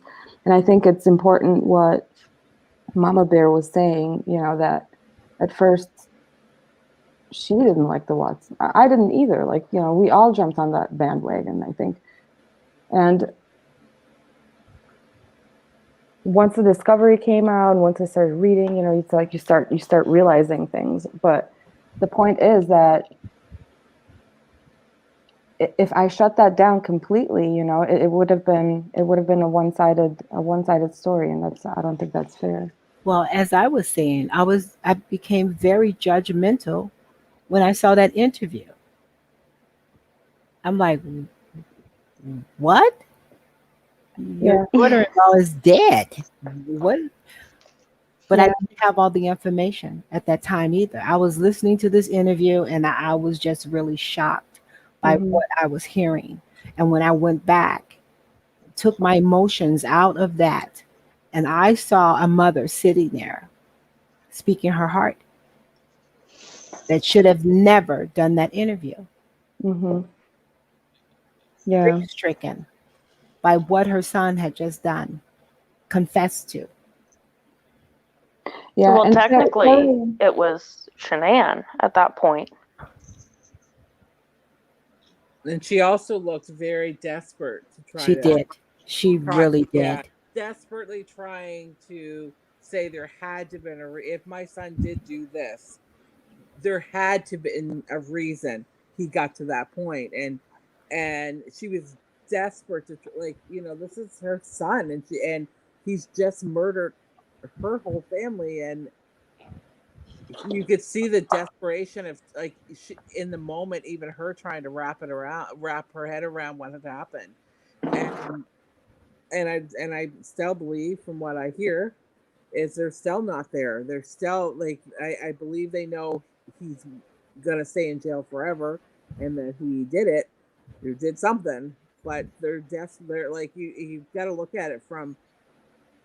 And then, I just read something in the chat, somebody saying, where's the compassion, or where can we see it from the Rusick standpoint? I think we've spent the last almost 2 hours talking about understanding the Rusicks and seeing the compassion for them. I don't think there's a lack of compassion for the Rusicks at all. But the topic right now is the Watts family and how they reacted to, I don't even know how you do it. And so when I heard that interview, you're absolutely right. She should never, somebody should have stopped her, because she wasn't even close to being ready for that type of interview. Oh no, we lost caffeine. I want to also say that I think that a lot of people they assume a lot, they assume a lot, and they run with it as being the truth. And I think it's a lot of times a bias. With Cindy, for example, I think there's a lot of assumptions that when she says she wants the truth, that means that she wants Chris to say that Shanann killed the girls, but that's not the case. The truth is the truth. She just wants to know what happened. And Chris initially said this, and that's what she went with. And based on his theory, she was trying to, in my opinion, provide examples of that theory because she was asked about it. And she wasn't being allowed to speak with him or anything like that. So, of course, in that state of mind, you have no idea what happened. You know that you had just this huge blowout with Shanann, the Nutgate thing, and you haven't heard from her since. And now your son's in prison and there's a note, and whatever your theories about the note, but the story is that he wrote it, and so clearly there's something going on. And it's like, of course, well, maybe did she show signs of being, the interview question, did she ever show signs of being controlling? And if she said, no, Shanann was absolutely wonderful, that's only half the truth. She was wonderful and she was controlling, and Chris didn't have a problem with it. So why does the internet, Right. Shanann didn't have a problem with that. She knew that about herself. And also you have to remember at that point, Ronnie, like you're talking about, like all the things, like she hadn't talked to him. She only knows what she's been told. Her husband came back from Colorado and sat down and said, well, before he confessed, and this is what he said. And that's all she had during that interview was, she knew nothing other than everybody was gone. And then her husband, who she's been married to forever, comes home and says, when I spoke to our son in the interview room before he confessed, this is what he said. Period. Nothing else. Dot.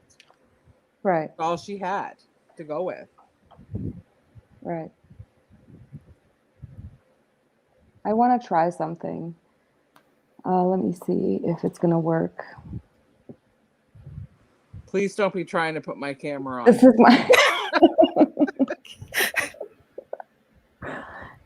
That's going to be my response from now on. Oh, boy. That's hilarious. So don't be surprised if you get that.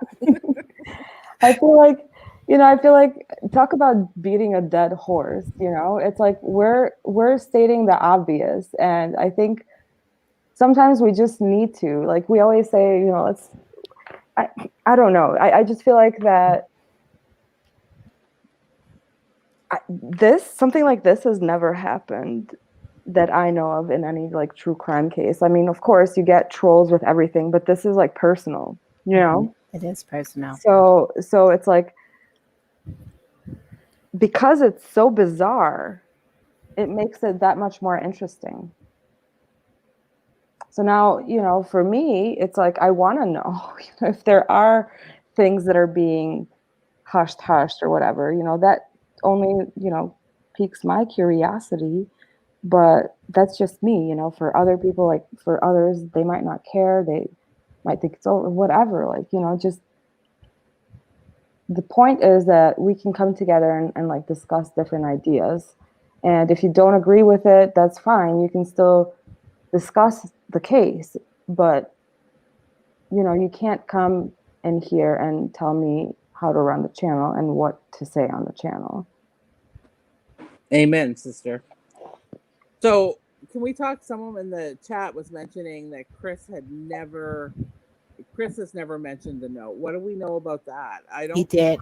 He did mention mention the note. He did. He did? Okay. Yeah, he did did. in the jailhouse interview, right? Mm-hmm. He mentioned the note. He did.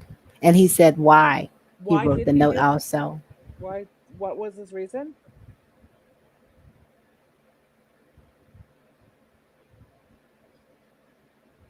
I don't remember. What did he say about Hello? Can you hear me? Yeah, we can hear you now. Yep. That he wrote the note because or was it his, I'm trying to see, was it him?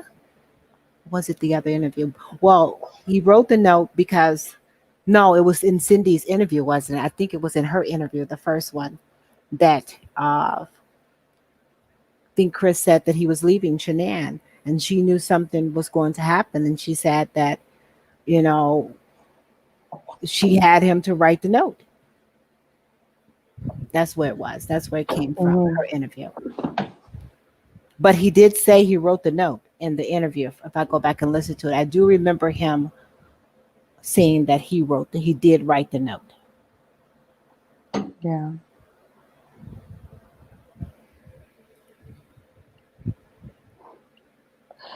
Yeah, I don't know. That's weird too.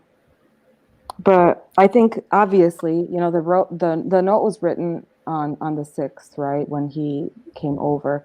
So, Mm-hmm. you know, I can't imagine the discussion not being not gate at some point, and that behavior, and I can't imagine them not having a conversation about it. And regardless of how heated it was, you know, like you know, no one can tell them what they can and can't feel. So if I was Cindy, I would have been pissed too. If I was Ronnie, I would have been pissed. If I was Shanann, I would have been pissed. Like, you know, so how they reacted in that situation, retrospectively, we can't judge them based on that, for one. So, you know, I'm pretty sure that there was some conversation about this isn't, you know, this isn't healthy, you know, Mm-hmm. after seeing her like that, who knows what she's, you know, because there's talk about you tried to kill my kids, you know, accusations are being thrown around.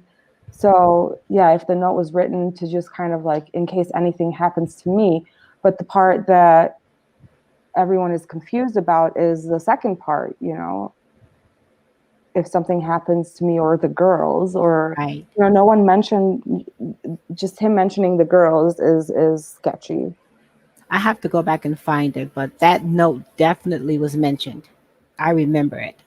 I remember that. I just have to go back and find it and the details about it, but that note was mentioned. Mm-hmm. And do you guys think that it was written on the 6th, like when he was in North Carolina, or was it done afterwards?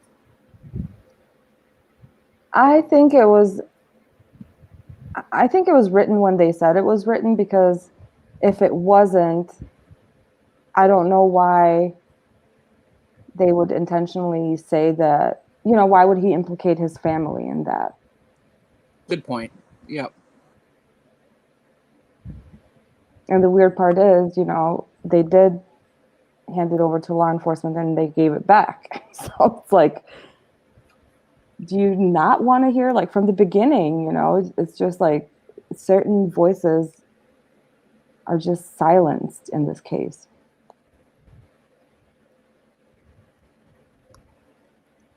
That's for sure. Sherilyn, they didn't want to blame Shanann. Chris blamed Shanann. So, and again, like what they wanted to do, we're not in anyone's head. But yes, the note on its own, it does look like premeditation because of the fact that he did mention the girls.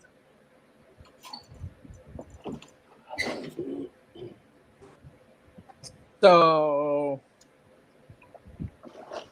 what about the? Can we move from the bots for a second and go back to NK and the pinging on her phone pinging in the area? Yeah. Yeah. Hi, RC. So, like in a lot of cases that I'm following now, like just ones that have happened obviously after this event, and like the pinging is a big deal, is it not? It's a very big deal. Absolutely. And is there, like, you were down in Colorado and you kind of took a tour of everything? Is there a way from NK's house to her work that her phone would ping there? Yeah, there is. If she took I-25 or whatever that expressway is, if she took that to work, then she could have pinged there. But I was saying that it wasn't likely because it's congested in the mornings during rush hour, you know, traffic sucks. And then the second thing is that, you know, she's never taken that path before. Well, not, I don't know if never, but, you know, according to her phone records, if you track them, I don't think she ever took that way to work. So, And she didn't out of all the time that they were seeing each other, they all Right. during that time. Right. And so that never happened either. That one morning of all mornings. And you would think NK, knowing his wife was coming home and knowing that he was supposed to end it with her, or that was they were going to have an emotional conversation, that she would have been on the phone with him right away in their normal time slot to discuss how that conversation went. Right. Why didn't that happen? Exactly. And that's exactly what investigators, that's exactly the type of questions that investigators look at. The very first thing you do, you establish a pattern. And undeniably, there's definitely a pattern of behavior with everybody involved. And one of them being NK and Chris religiously spoke at around 5 in the morning. As did Chris and Shanann. And when Shanann came home from North Carolina, from that short period that she was home before she went to Arizona, did NK and Chris still have their 5 o'clock morning call? Which morning was that? I'm sorry. So after Shanann got home from North Carolina before she went to Arizona, did Chris and Nichol still have their 5 o'clock conversation even though Shanann was back in the state? Oh. I don't know. I would have to check. But I think the only times that they didn't call each other in the morning is if he wasn't working, and I don't know I can't remember. I would have to check, but my mind is going blank now. And the only reason I ask that is that if you look back the week before, like the Monday, Tuesday, the week prior, and Shanann was home and in the state and in her house, if you could see that NK didn't call or they didn't have that call when she was home, only when she was away. Oh. By why they didn't talk that morning. Oh, yeah. Yeah. No, I mean, they did talk while he was in North Carolina, but they would talk at night. Gotcha. But yeah, I mean, I don't know. Like this case is just obviously, I mean, this is how I feel about it for seriously. And we'll just never be done, I guess, talking about it. But I think I'm done for today because my brain is like fried. I've got so many things. I think I got a fever too, just because my mind is like battling itself, because I'm also trying to think of the backlash. But like AD said, F you very much.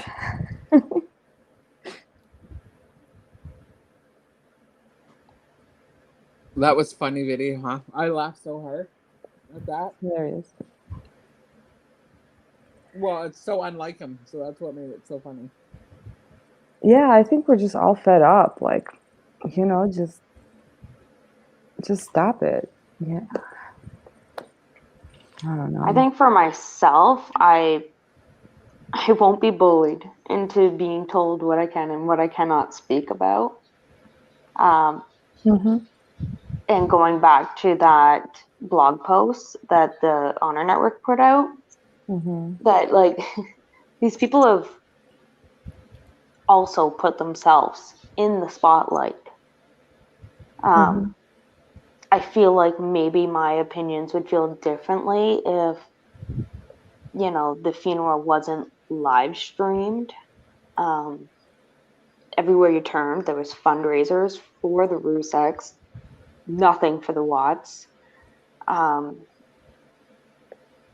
I don't know, you got 2020, you got Dr. Phil, you've got YouTube, you've got all the press conferences that the lawyers are doing.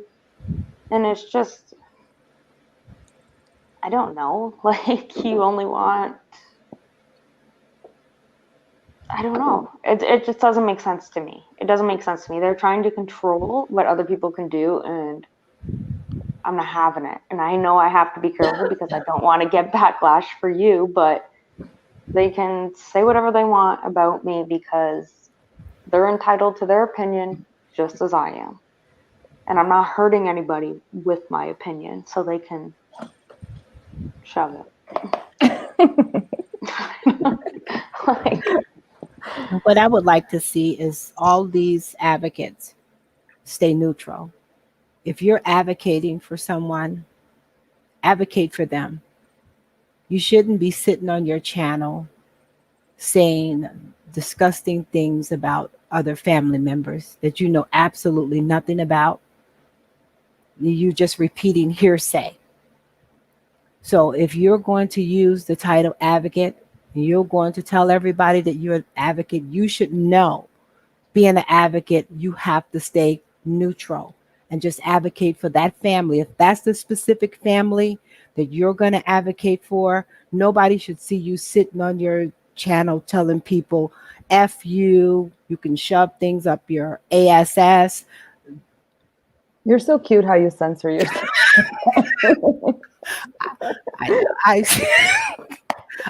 It takes a lot for me to do that. It takes a lot. I just want to, blab it out, but no. But that's what I want to see from the advocates. I want to see them stay neutral. Well, If you don't care for the other family, we don't need to know that on your channel. Advocate for the family that you want to advocate for, and stay out of the hate, stay out of the bashing, stay out of the name calling publicly. Mm-hmm. And that's why all of this is a backlash on them because of what they're putting themselves in. Yeah. Dr. B, that video or that live you participated in, I don't even know how, maybe a month ago. Mm-hmm. I just wouldn't even, not one of those people that were on the panel that night on just one fact and one fact alone, whether you're right in your opinions or the way you do things or how you run your channel, that's neither here or there. But how they treated you that night, to me, they're not advocates. I don't even know what they are. I wouldn't even give them the time of day. And if they hear me, that's fine. Couldn't care. But how they treated you as a human being who came in to have a discussion, and the fact that any family member or their family members are aligned with any of those people, because it was just a terrible event, and it was just so unprofessional. I just can't even imagine. And I feel so bad that happened to you, but you came out strong in the end, like you always do. But for me, watching that play out, I could barely watch it because it was terrible and It was. shameful. Well, I'll be honest, I could barely watch it It was awful. myself. But if they're going to call themselves advocates, there's ethics behind all of that. You're right. You're absolutely. So I want to see that. I want to see your ethics, because you're not displaying that. So it's not about us running around talking about you. You're putting yourself out there for people to, kind of examine, are you really an advocate? They're doing it to themselves. You have to stay neutral. There's no reason for the things that I've heard them say. There's no reason for all that stuff to be said like that. Absolutely no reason. You don't know that other family. So if you're advocating for a specific family, if that's what you want to do, fine. But stay neutral. Right. Like, so far, besides making videos and tracking and stalking every word anyone says, what have you done to advocate? Nothing. nothing but bring more pain to this family by Not- going every day going, oh, look what they said today, look what they said today, look what they said today. And according to the definition also posted on the Honor Network's blog post, is it has to be repeated and unwanted. I've never sent a video, a message, a picture, a threat, a meme, anything to this family. Neither have I. And neither would I, But not even a thought to do anything like that. But you know who has. Exactly. And I think that's victim abuse, to be quite honest. And that's exploitative. And I think, if anything, I think the Honor Network is beginning to see that. I truly believe that also. You're right, though. They do have to stay neutral. If you're not neutral and you come in with any other intent, then you're not doing your job. And people are smart. I mean, we're watching videos, but we're human. We're smart. We're educated. People can see through all that stuff, and it is terrible. That was terrible behavior, and I'm so sorry, Dr. B, that you had to go through it. Well, they did the same thing to Cher as well, and and then it's so confusing. It's so difficult to explain in words what the feeling was afterwards, how I felt afterwards, how Cher felt. I'm assuming. I don't want to put words in her mouth. It's just you can't believe what was happening, and then you turn around before you even blink. Nothing was accomplished, and they continue still with the same behavior. And I think your intent that night was to go in. I thought that whole situation had the potential to sort of get the dirty laundry aired, and everybody would sort of understand everybody's point of view, and it was set up perfectly if you were with people that were mature and able to look at both sides of the table, and even if you disagree, you can disagree, but no one's getting anywhere. And that wasn't the intent. That, I think you came in with that, and I think even Kevin from AD's channel came in that way, but that was not that's not what was supposed to come out of that, unfortunately. But the opportunity was so there for all of you. And that's the reason why I did go on, because I think when I heard the line of questioning that the other two guests were getting, it was all about, well, what about when AD did this, and what about when he did that, and they were sitting there trying to answer for him, and and it was like, why are we, what is going on here? So I went on there to say it's unfair to question people about other people's behavior, but this is what you guys dish out. Like, is it okay to behave like this? And I named some examples of the stuff that I've been getting. The first words out of their mouth, oh, well, that wasn't us, that was no one from us. Well, are you reading the same chat that I'm reading? Yeah. Well, the first, when you first got on there, though, Dr. B, they were there was a gal in the corner. I don't even know who I don't even know who she was, but they were laughing. It was like you would talk and they would laugh over you, and it was, I think she had a British accent. I don't know, but even that, the whole tone was just awful.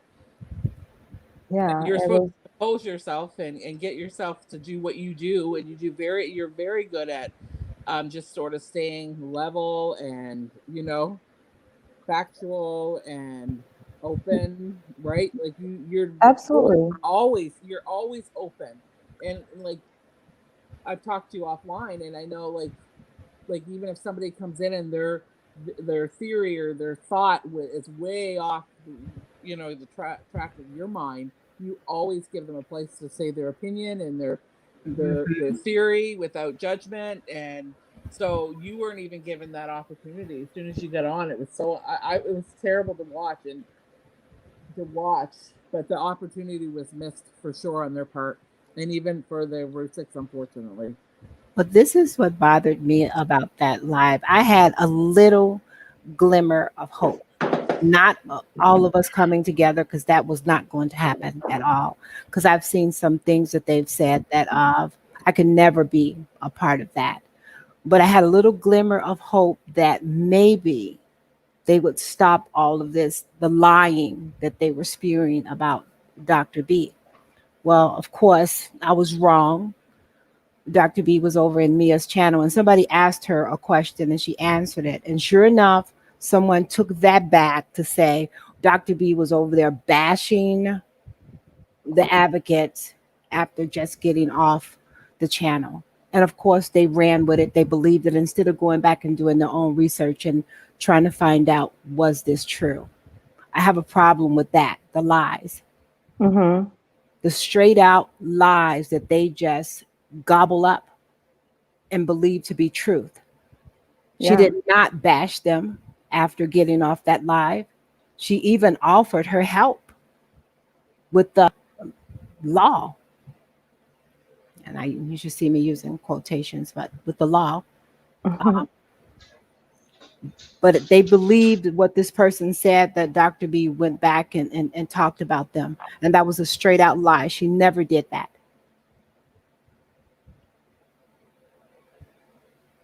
I have a problem with all the lies. Well, and that's the difference, I think, between mature people or professional people or semi-professional. Again, like this isn't my office. Like, you know, I come here to be me and to talk about true crime with other people who enjoy talking about true crime, like period. Am I a little bit eccentric? Am I a little bit odd? Am I this? Am I that? Sure, I'm human. You know, I can be this way one day and different another day, like whatever. But the thing is, like, I can control my emotions, and most of the people that we interact with are capable of controlling their emotions enough so as not to have an emotional outburst on YouTube. And now, mind you, like emotions can be impulsive. You know, I can get angry and start yelling, and that might not be characteristic, or it might be characteristic. But to do that on the internet, you know, we have like breaks to, you know, you have enough time between your emotionality and the time it takes you to make a hateful video. You have enough time to cool down and sit down with that anger and self-reflect and think about, if I'm advocating, what am I advocating for? And what is it that I'm doing now that's not working? Because it's not working, you're not getting anywhere. You know what I mean? Exactly. I want to address common sense. That is not what happened. That is not what happened. Yeah, and it's like I was also told that I was completely disrespectful to the family because I addressed them and I asked questions because I needed clarification. If I'm expected to do something or told to do something or not to talk about something, then I think I at least deserve to know what exactly it is. Like, you know, that's parenting 101. You don't punish someone without them knowing exactly what they did wrong. The problem when you were addressing the family was you would say something and they cut you off, and then Mm-hmm. you would say something again, and so it looked like you were like saying a little bit and then stopped. So it was almost like it. I can see why they would, if somebody didn't know the backstory or what was happening, it would look that way. But everybody on the panel should have just stopped and let you ask the questions and let you get the response. But you weren't getting that, so you were being cut off, laughed at, just eyes rolling and all that stuff. So it was just taking away and then all you're really doing was trying to get the answers to the question. Well, you know why though? I mean, you want to talk about advocating and domestic violence and narcissism and all of that stuff, you know. I mean, that's a tactic. That's a tactic. Because I literally, I mean, everybody was capable and fine typing in the chat. And some of the things that they were saying weren't very nice, and they were also about me. And then if I say something to address it, you know, it's like, do not speak. Do not speak. Mhm. You know, Yeah, I will how speak. dare you? No, I don't need anybody to speak for me. Right. I can do that myself. You know, and it's like it's a tactic. You isolate and conquer, control. Mm-hmm. Well, personally, when I saw the comments, sit down, Yeah. what's the point after that? Like, they're not listening to hear you out. They're not listening to learn anything. They're listening just enough to try and respond, and you're not going to get anywhere with that. So it's pointless at that point. And Well, that I don't tells know, me like, that there is nothing wrong. There's not like, because if I okay, if Frankie Jr. came in here right now and said, you know, what do you want from me? I would know exactly what to say. I would say, stop talking about me. Right. Period. You know, it doesn't take figuring out. I never mentioned Frankie's name on my channel, my videos. I'm not even looking at him. Like, we're looking at the case, we're looking at the discovery, you know, and it's like, I would know yeah, exactly if someone was doing something to me, I would know exactly what that is when they ask me, what do you want me to do? What do you want me to stop? I would know exactly what it is. But yeah, I can't and get an answer. you can't expect people to just stop because you said so. Like, I get it. You're a victim of a terrible crime. That's fact. But I'm allowed to talk about it. Well, They another thing. like Go on. Mhm. no, well, like they talk about it whenever they want, wherever they want, and I think it's a bit ridiculous to be like, no, we don't want you to talk about this, knowing that it was a high profile crime, and then you see messages where Frankie's writing to Ellen asking for help. Like, I don't know what she's gonna help with. Maybe throw some money at you, but maybe send you to Disney. Like, that's what else is she supposed to do? And then going on Dr. Phil and then going on 2020, like saying that you don't have lawyers to go after people that are actually harassing you, or allegedly harassing you, but you're paying your lawyers to go on TV to say, oh, my client's not on social media. They don't look for anything. It gets sent to them. Well, not by me. And I'm entitled to my opinion, and it's going to be voiced. Well, And they if people keep want to running listen to it, around. They keep running around saying that the creator took the heat that night. Well, I'm sorry, when you're trying to bring peace, as she states that she was, that, she said that she felt that night that God wanted her to bring peace to the situation. Well, you're gonna get hate. And the hate that you were getting was from the people who didn't want you to bring peace. The hate didn't come from on this side. It came from the people who you thought were standing with you. But when they saw that you were trying to bring balance to that situation, then all of a sudden all the videos started about the creator, because that's not what they wanted in the beginning. They never wanted peace in that situation. They want the videos about AD. They want the videos about Dr. B. And I'm not talking about the creator. I'm talking about the people that separated themselves. Those are the people that went after her, not over here. We didn't go after her.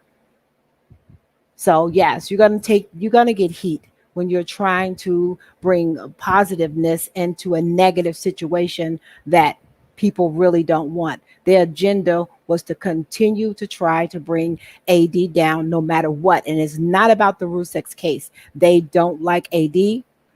And no matter what he does, they're going to try to make some kind of video, nasty post, or whatever it might be about him. They love the clout too much. Did you guys see the GoFundMe that's been going around, I'm guessing? I seen it last night. I seen it. Yeah, I saw the GoFundMe. So I've had to, some of you might know, I was defending another high profile case woman. And I was actually her power of attorney and in charge of media and all that. So it was up to me to go and find a lawyer that could try and get her a new trial, to get her in under the battered women's syndrome. But anyways, when you do a GoFundMe, or when you do a GoFundMe, I'm on the line. Sorry, kids on dirt bikes. Okay, so when you do a GoFundMe or any kind of, hang on, let me get away from him. Like charity fundraising platforms. So how I did it, which is the correct way, is you have to then find your attorneys. Now in this, it says 10 grand to get attorneys, and it's very expensive. We don't know how much. It's very expensive. That's a lie. And A, do you have attorneys or do you not have attorneys? Because you're threatening everybody saying you have attorneys. So do you have them or do you not? And B, what you have to do is find the attorney that is willing to take your case, first of all. And you call multiple attorneys. You then figure out which one is better suited. That with me, it's all on like the energy who I thought would do the best job for the case, right?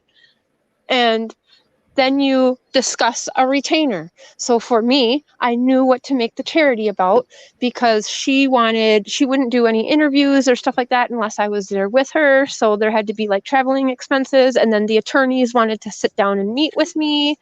So there's expenses that were going to have to be covered. Then when I talked to the attorney, they say something like, maybe it was 10 grand for a retainer, but when the whole case is said and done, it would cost like, maybe we'll say 55,000. So for them to just make platforms like that and saying, we don't know how much it is, well, you should have went and found somebody first. And then they've also been saying they don't want us all to know how much they are receiving in donations off of PayPal and off of the GoFundMe. Well, that's wrong too, because I've had to give people a number. If you're making a donation, don't you want to know like what the goal is and how close they are to their goal? Like that's common sense. You can't be hiding how much you're making. And also, it wouldn't go to Frank Jr., because when I set it up, it would be a fundraiser that would go to me, which would go, then there's like, you can have the attorney kind of start a fund, if you say, and then I would get whatever, like if I needed a plane ticket or a hotel or whatever. But production companies for TV were actually willing to pay that kind of stuff for me. When they're going on Dr. Phil, like you guys have said, and he's begging Ellen, they don't want us to stop talking about this case at all, because then they're losing the money. And then one more thing, now that I'm on a roll, because I've been bothered while I'm sick just reading a bunch of stuff. Frankie, in his own words, and I have a screenshot on my phone. This is from Frank Razzleberry's community post on YouTube. Okay, I won't say the name. That's what I was asked, right? Yeah. So Frank Jr. Razzleberry put on there that they asked over 100 times or 1,000 times if NK was involved in the crime, and that the detective said no, she wasn't. So for people to say they saw proof and no proof that we don't, that's not what was said on Frank's community post. He said the detectives told them that she's clear. So were you just told and you're going by what lying detectives tell you, or did you see evidence? Because it's not matching up with what you're saying. Well, but the thing is, even if Dr. B, thank you for letting me on the panel. You're so sweet. I love you guys, everybody here. But the thing is that who really cares whether or not NK was clear. I mean, I think she should have been cleared. That's not my dog, guys. But other people don't. And I don't know how it's hurting anyone to continue to investigate in order to get real justice for a murdered family. It's not harassment. There are so many people going off the wall with many conspiracy theories. I think that, the one that Alan's talking about, or Dr. V or whoever, it's so tame. It's not like, it's not like we're saying that it was the Russians or whatever, it's not like a big conspiracy. And I was watching something last night. Do you guys know Molly Golightly? Do you remember her? Yes. And I watched what happened to her with the family, and it was almost the same exact thing. Right. And they were saying the same things about her, and people started to hate her, and it got terrible for this woman. They're using their dead family members to bully and harass people to keep the talking going, and that is not okay. Now, the way that they were talking to me and allowing people that they are mods for on the channel, I have a trial in November with my ex that I share 2 daughters with, Tanya, who's facing 11 years for attempt on a life. I could have been killed by my ex-fiance as well, and look how they talked to me. Wow. That's BS. Right.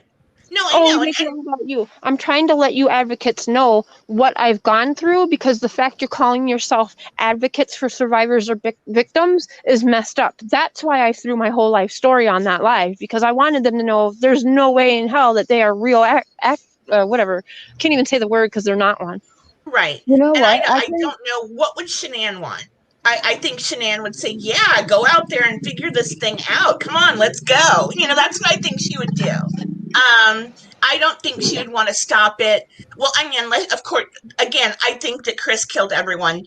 But I think that if Shanann saw people out there who were still fighting for justice for her, she would say, okay, they mean well, at least let them go at it and try to figure out what they can. I don't think she would want to stop people from theorizing. I really don't. I can't see her wanting to stop anything. So yeah, and bullying, oh gosh, she would never approve of bullying anyone. Am I right? I don't. Who knows, honestly, because we don't know her, but I don't think that's what you want. And if you want true justice for your family, let people do what they're doing, because obviously they had questions too. Oh, I'm sure they did. Yeah, I'm sure they did. But I think, again, the case is closed, but there are so many dangling what ifs, and I would like to know why Chris did it. That's my whole thought process, is to figure out what caused him to be the way he was. And I think he's a psychopath. I know Dr. B doesn't agree. I also don't agree with that. How dare you not agree? The only thing that I would agree with you, Tanya, is how he could be fine. Like how he could be totally fine describing, just like Mr. Shares said, like how can he totally keep a straight face? That's the only part that does get me, because he didn't seem like it bothered him, but I also could see, like, I don't know, I still have, I'll say in my personal opinion, right, I think he was either drugged up or something by that photo I seen of him, or just like out of it. Maybe he didn't even know everything, so he was okay. Or men don't show emotions all the time anyways. They're not usually, No, they don't, right. Maybe he wasn't one to really show emotions ever, which I don't think he was if you watch the video, so maybe. But, we were talking the other night about Scott Peterson.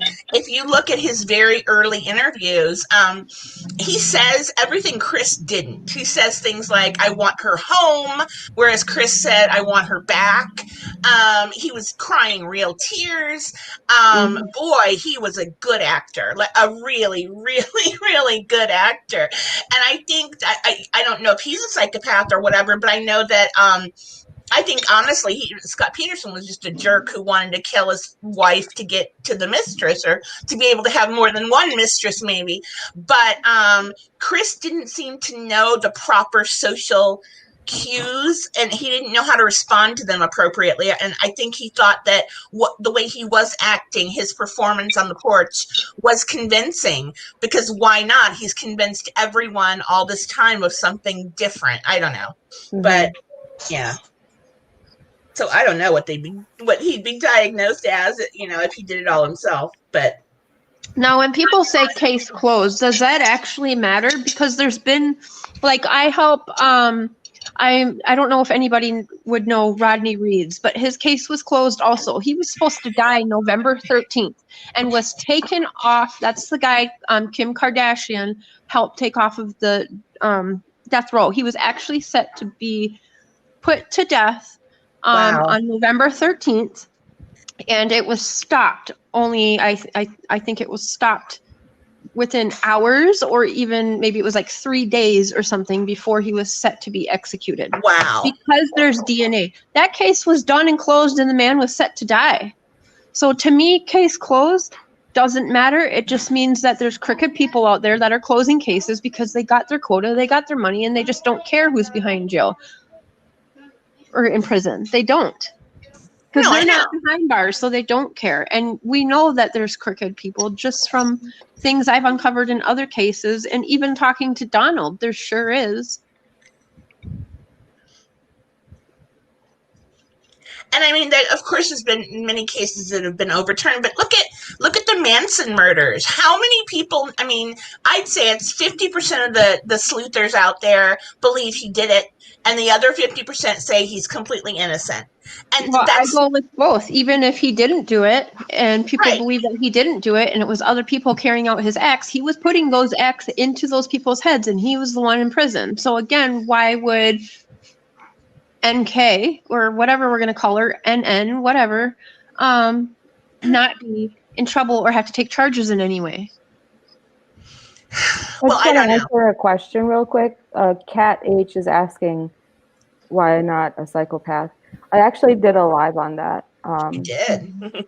So yeah, I would recommend, because I go on rants a lot, so I don't want to go on another one. No, you're fine. Oh gosh, I love your rants. But no, I think that you explained that he wasn't, and that makes total sense. But what do you think? What could his diagnosis be then? I mean, I don't know.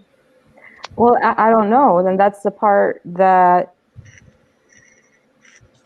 What if he almost had, like, unlike the battered women syndrome, which they're now starting to pass, because I believe it's something like 60% of prisoners actually come from abuse. And working for 3 years with Rhonda in the Texas prison, I've learned a lot about that, because that was one of the ways we're going to get her an appeal. And it's a new way that people are going to have appeals. Well, also men can be abused. And to me, in my personal opinion, he wasn't maybe physically abused, but there is emotional abuse. And to me, I feel like he had, maybe they just wanted a paycheck or whatever. Like, he was more like a help.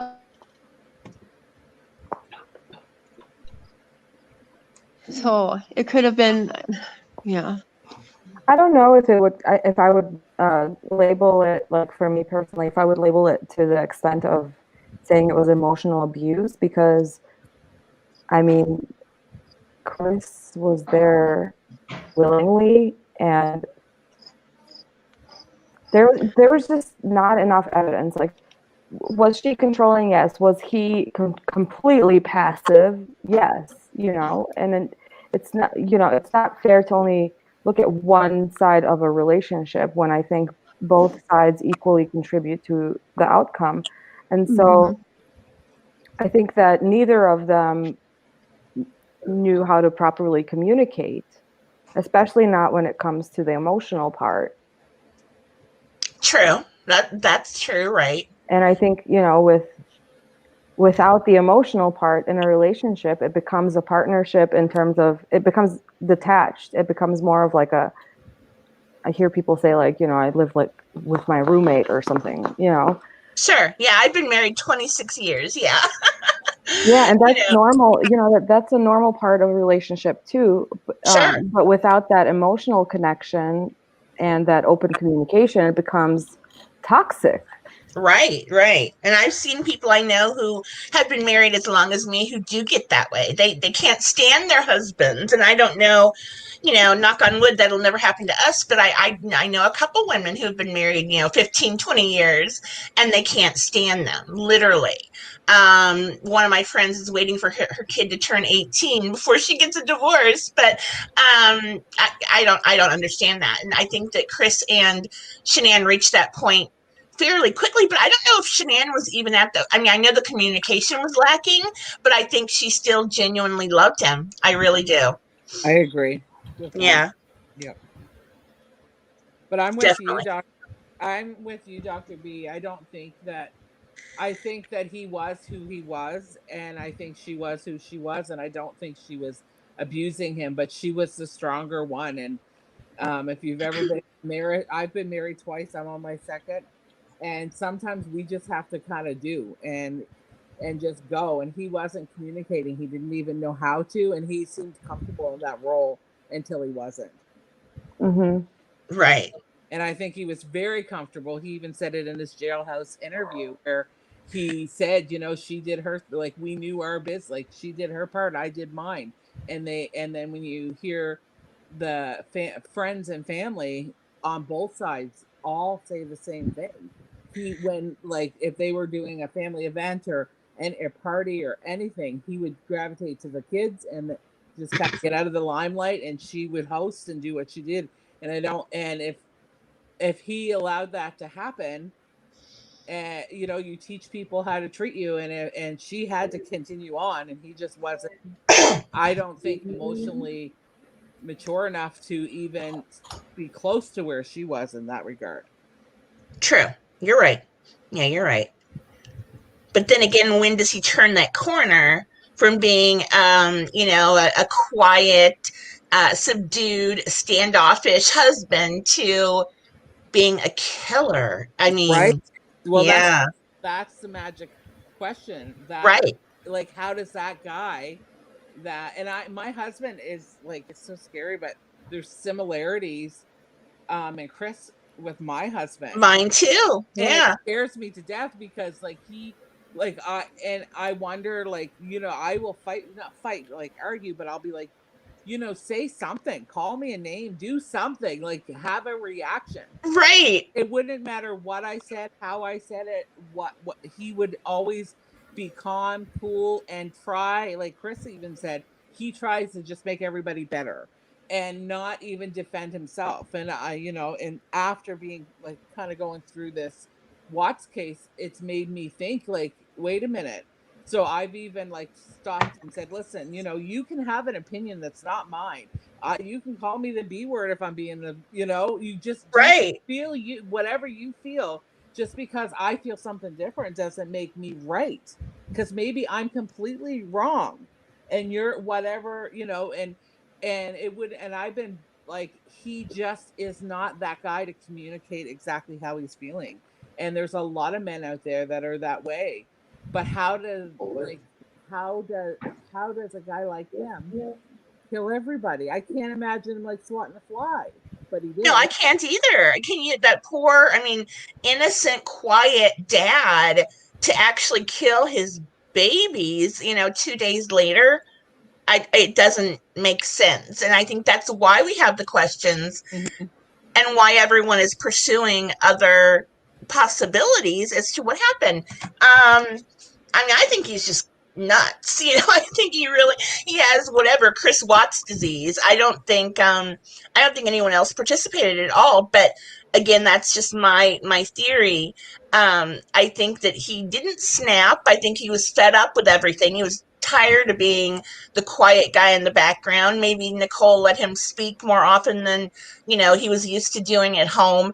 And this was really what he really, really wanted. And he had, see, the thing, I don't think there was anyone else. I think he had to do this privately. It had to be a quiet little secret to himself. And I see that looking at what kind of a guy he was, which is why I think he would be embarrassed to include anyone else. Do you know what I mean? I don't know. I don't know. It would, I've heard your view on this, and I get why you got to your opinion on it. Sure. And I totally respect it. Thank And you. I really wish I could believe it because it would make my life a lot easier. My mind wouldn't have to try to figure it out in another way. And Right. I think I opened up when I first came on the panel tonight saying I wish it could be cut and dry, and as cut and dry as you see it. But I can't. I wish I could. Trust me, I do. But it bothers me that I can't because there's too many unanswered questions. And primarily, how does that guy, at the parties and barbecues with the kids, and piggyback rides, and the guy that puts him to bed. How's that guy kill them? I just can't. I wish I could wrap my head around it. And I believe. I mean, I don't even know, but I mean, he's exactly where he should be, in my opinion, because if he didn't kill the girl, he killed Shenanigans. I don't even know, but I'm not sticking up for him or think for half a second that he's not a murderer. He's a murderer. I just wrap my head around all the details. Yeah. All right, well, ladies, I have to wrap it up because I got my pizza. Oh no. But I want to thank you all so much for sharing your thoughts and opinions Oh, thank you for the having panel. me. Yeah. Yeah. Sorry, I kind of barged in on you, but No, Me too. Thank you. absolutely. I'm glad that you guys did, and I'm glad that we had a open conversation. I Yes. think a lot of us are still a little bit hesitant, but it's going to be okay. it is. I think we're all going to be okay. Yeah, and I think we should do this more often, actually. I was just going to say to be definitely. continued. Yeah, because it is. I mean, we should be able to talk about it openly, and I think I'm going to make a slot for us to be able to do that. Sure, definitely. I'd love to be here. That would be great. Awesome. Well, thank you so much, ladies, for joining. Thank you. Love you. Having us. Yeah, love you guys, everyone. Love you, ladies. Yeah, thank you. Good night. And thanks everyone in chat, and thanks to the mods. And thank you everyone for being respectful and for respecting each other's opinions. I love that. Definitely. This was great. Sounds good. Thanks again. Bye guys. See you later. Bye. Bye. Good night, guys. Good night.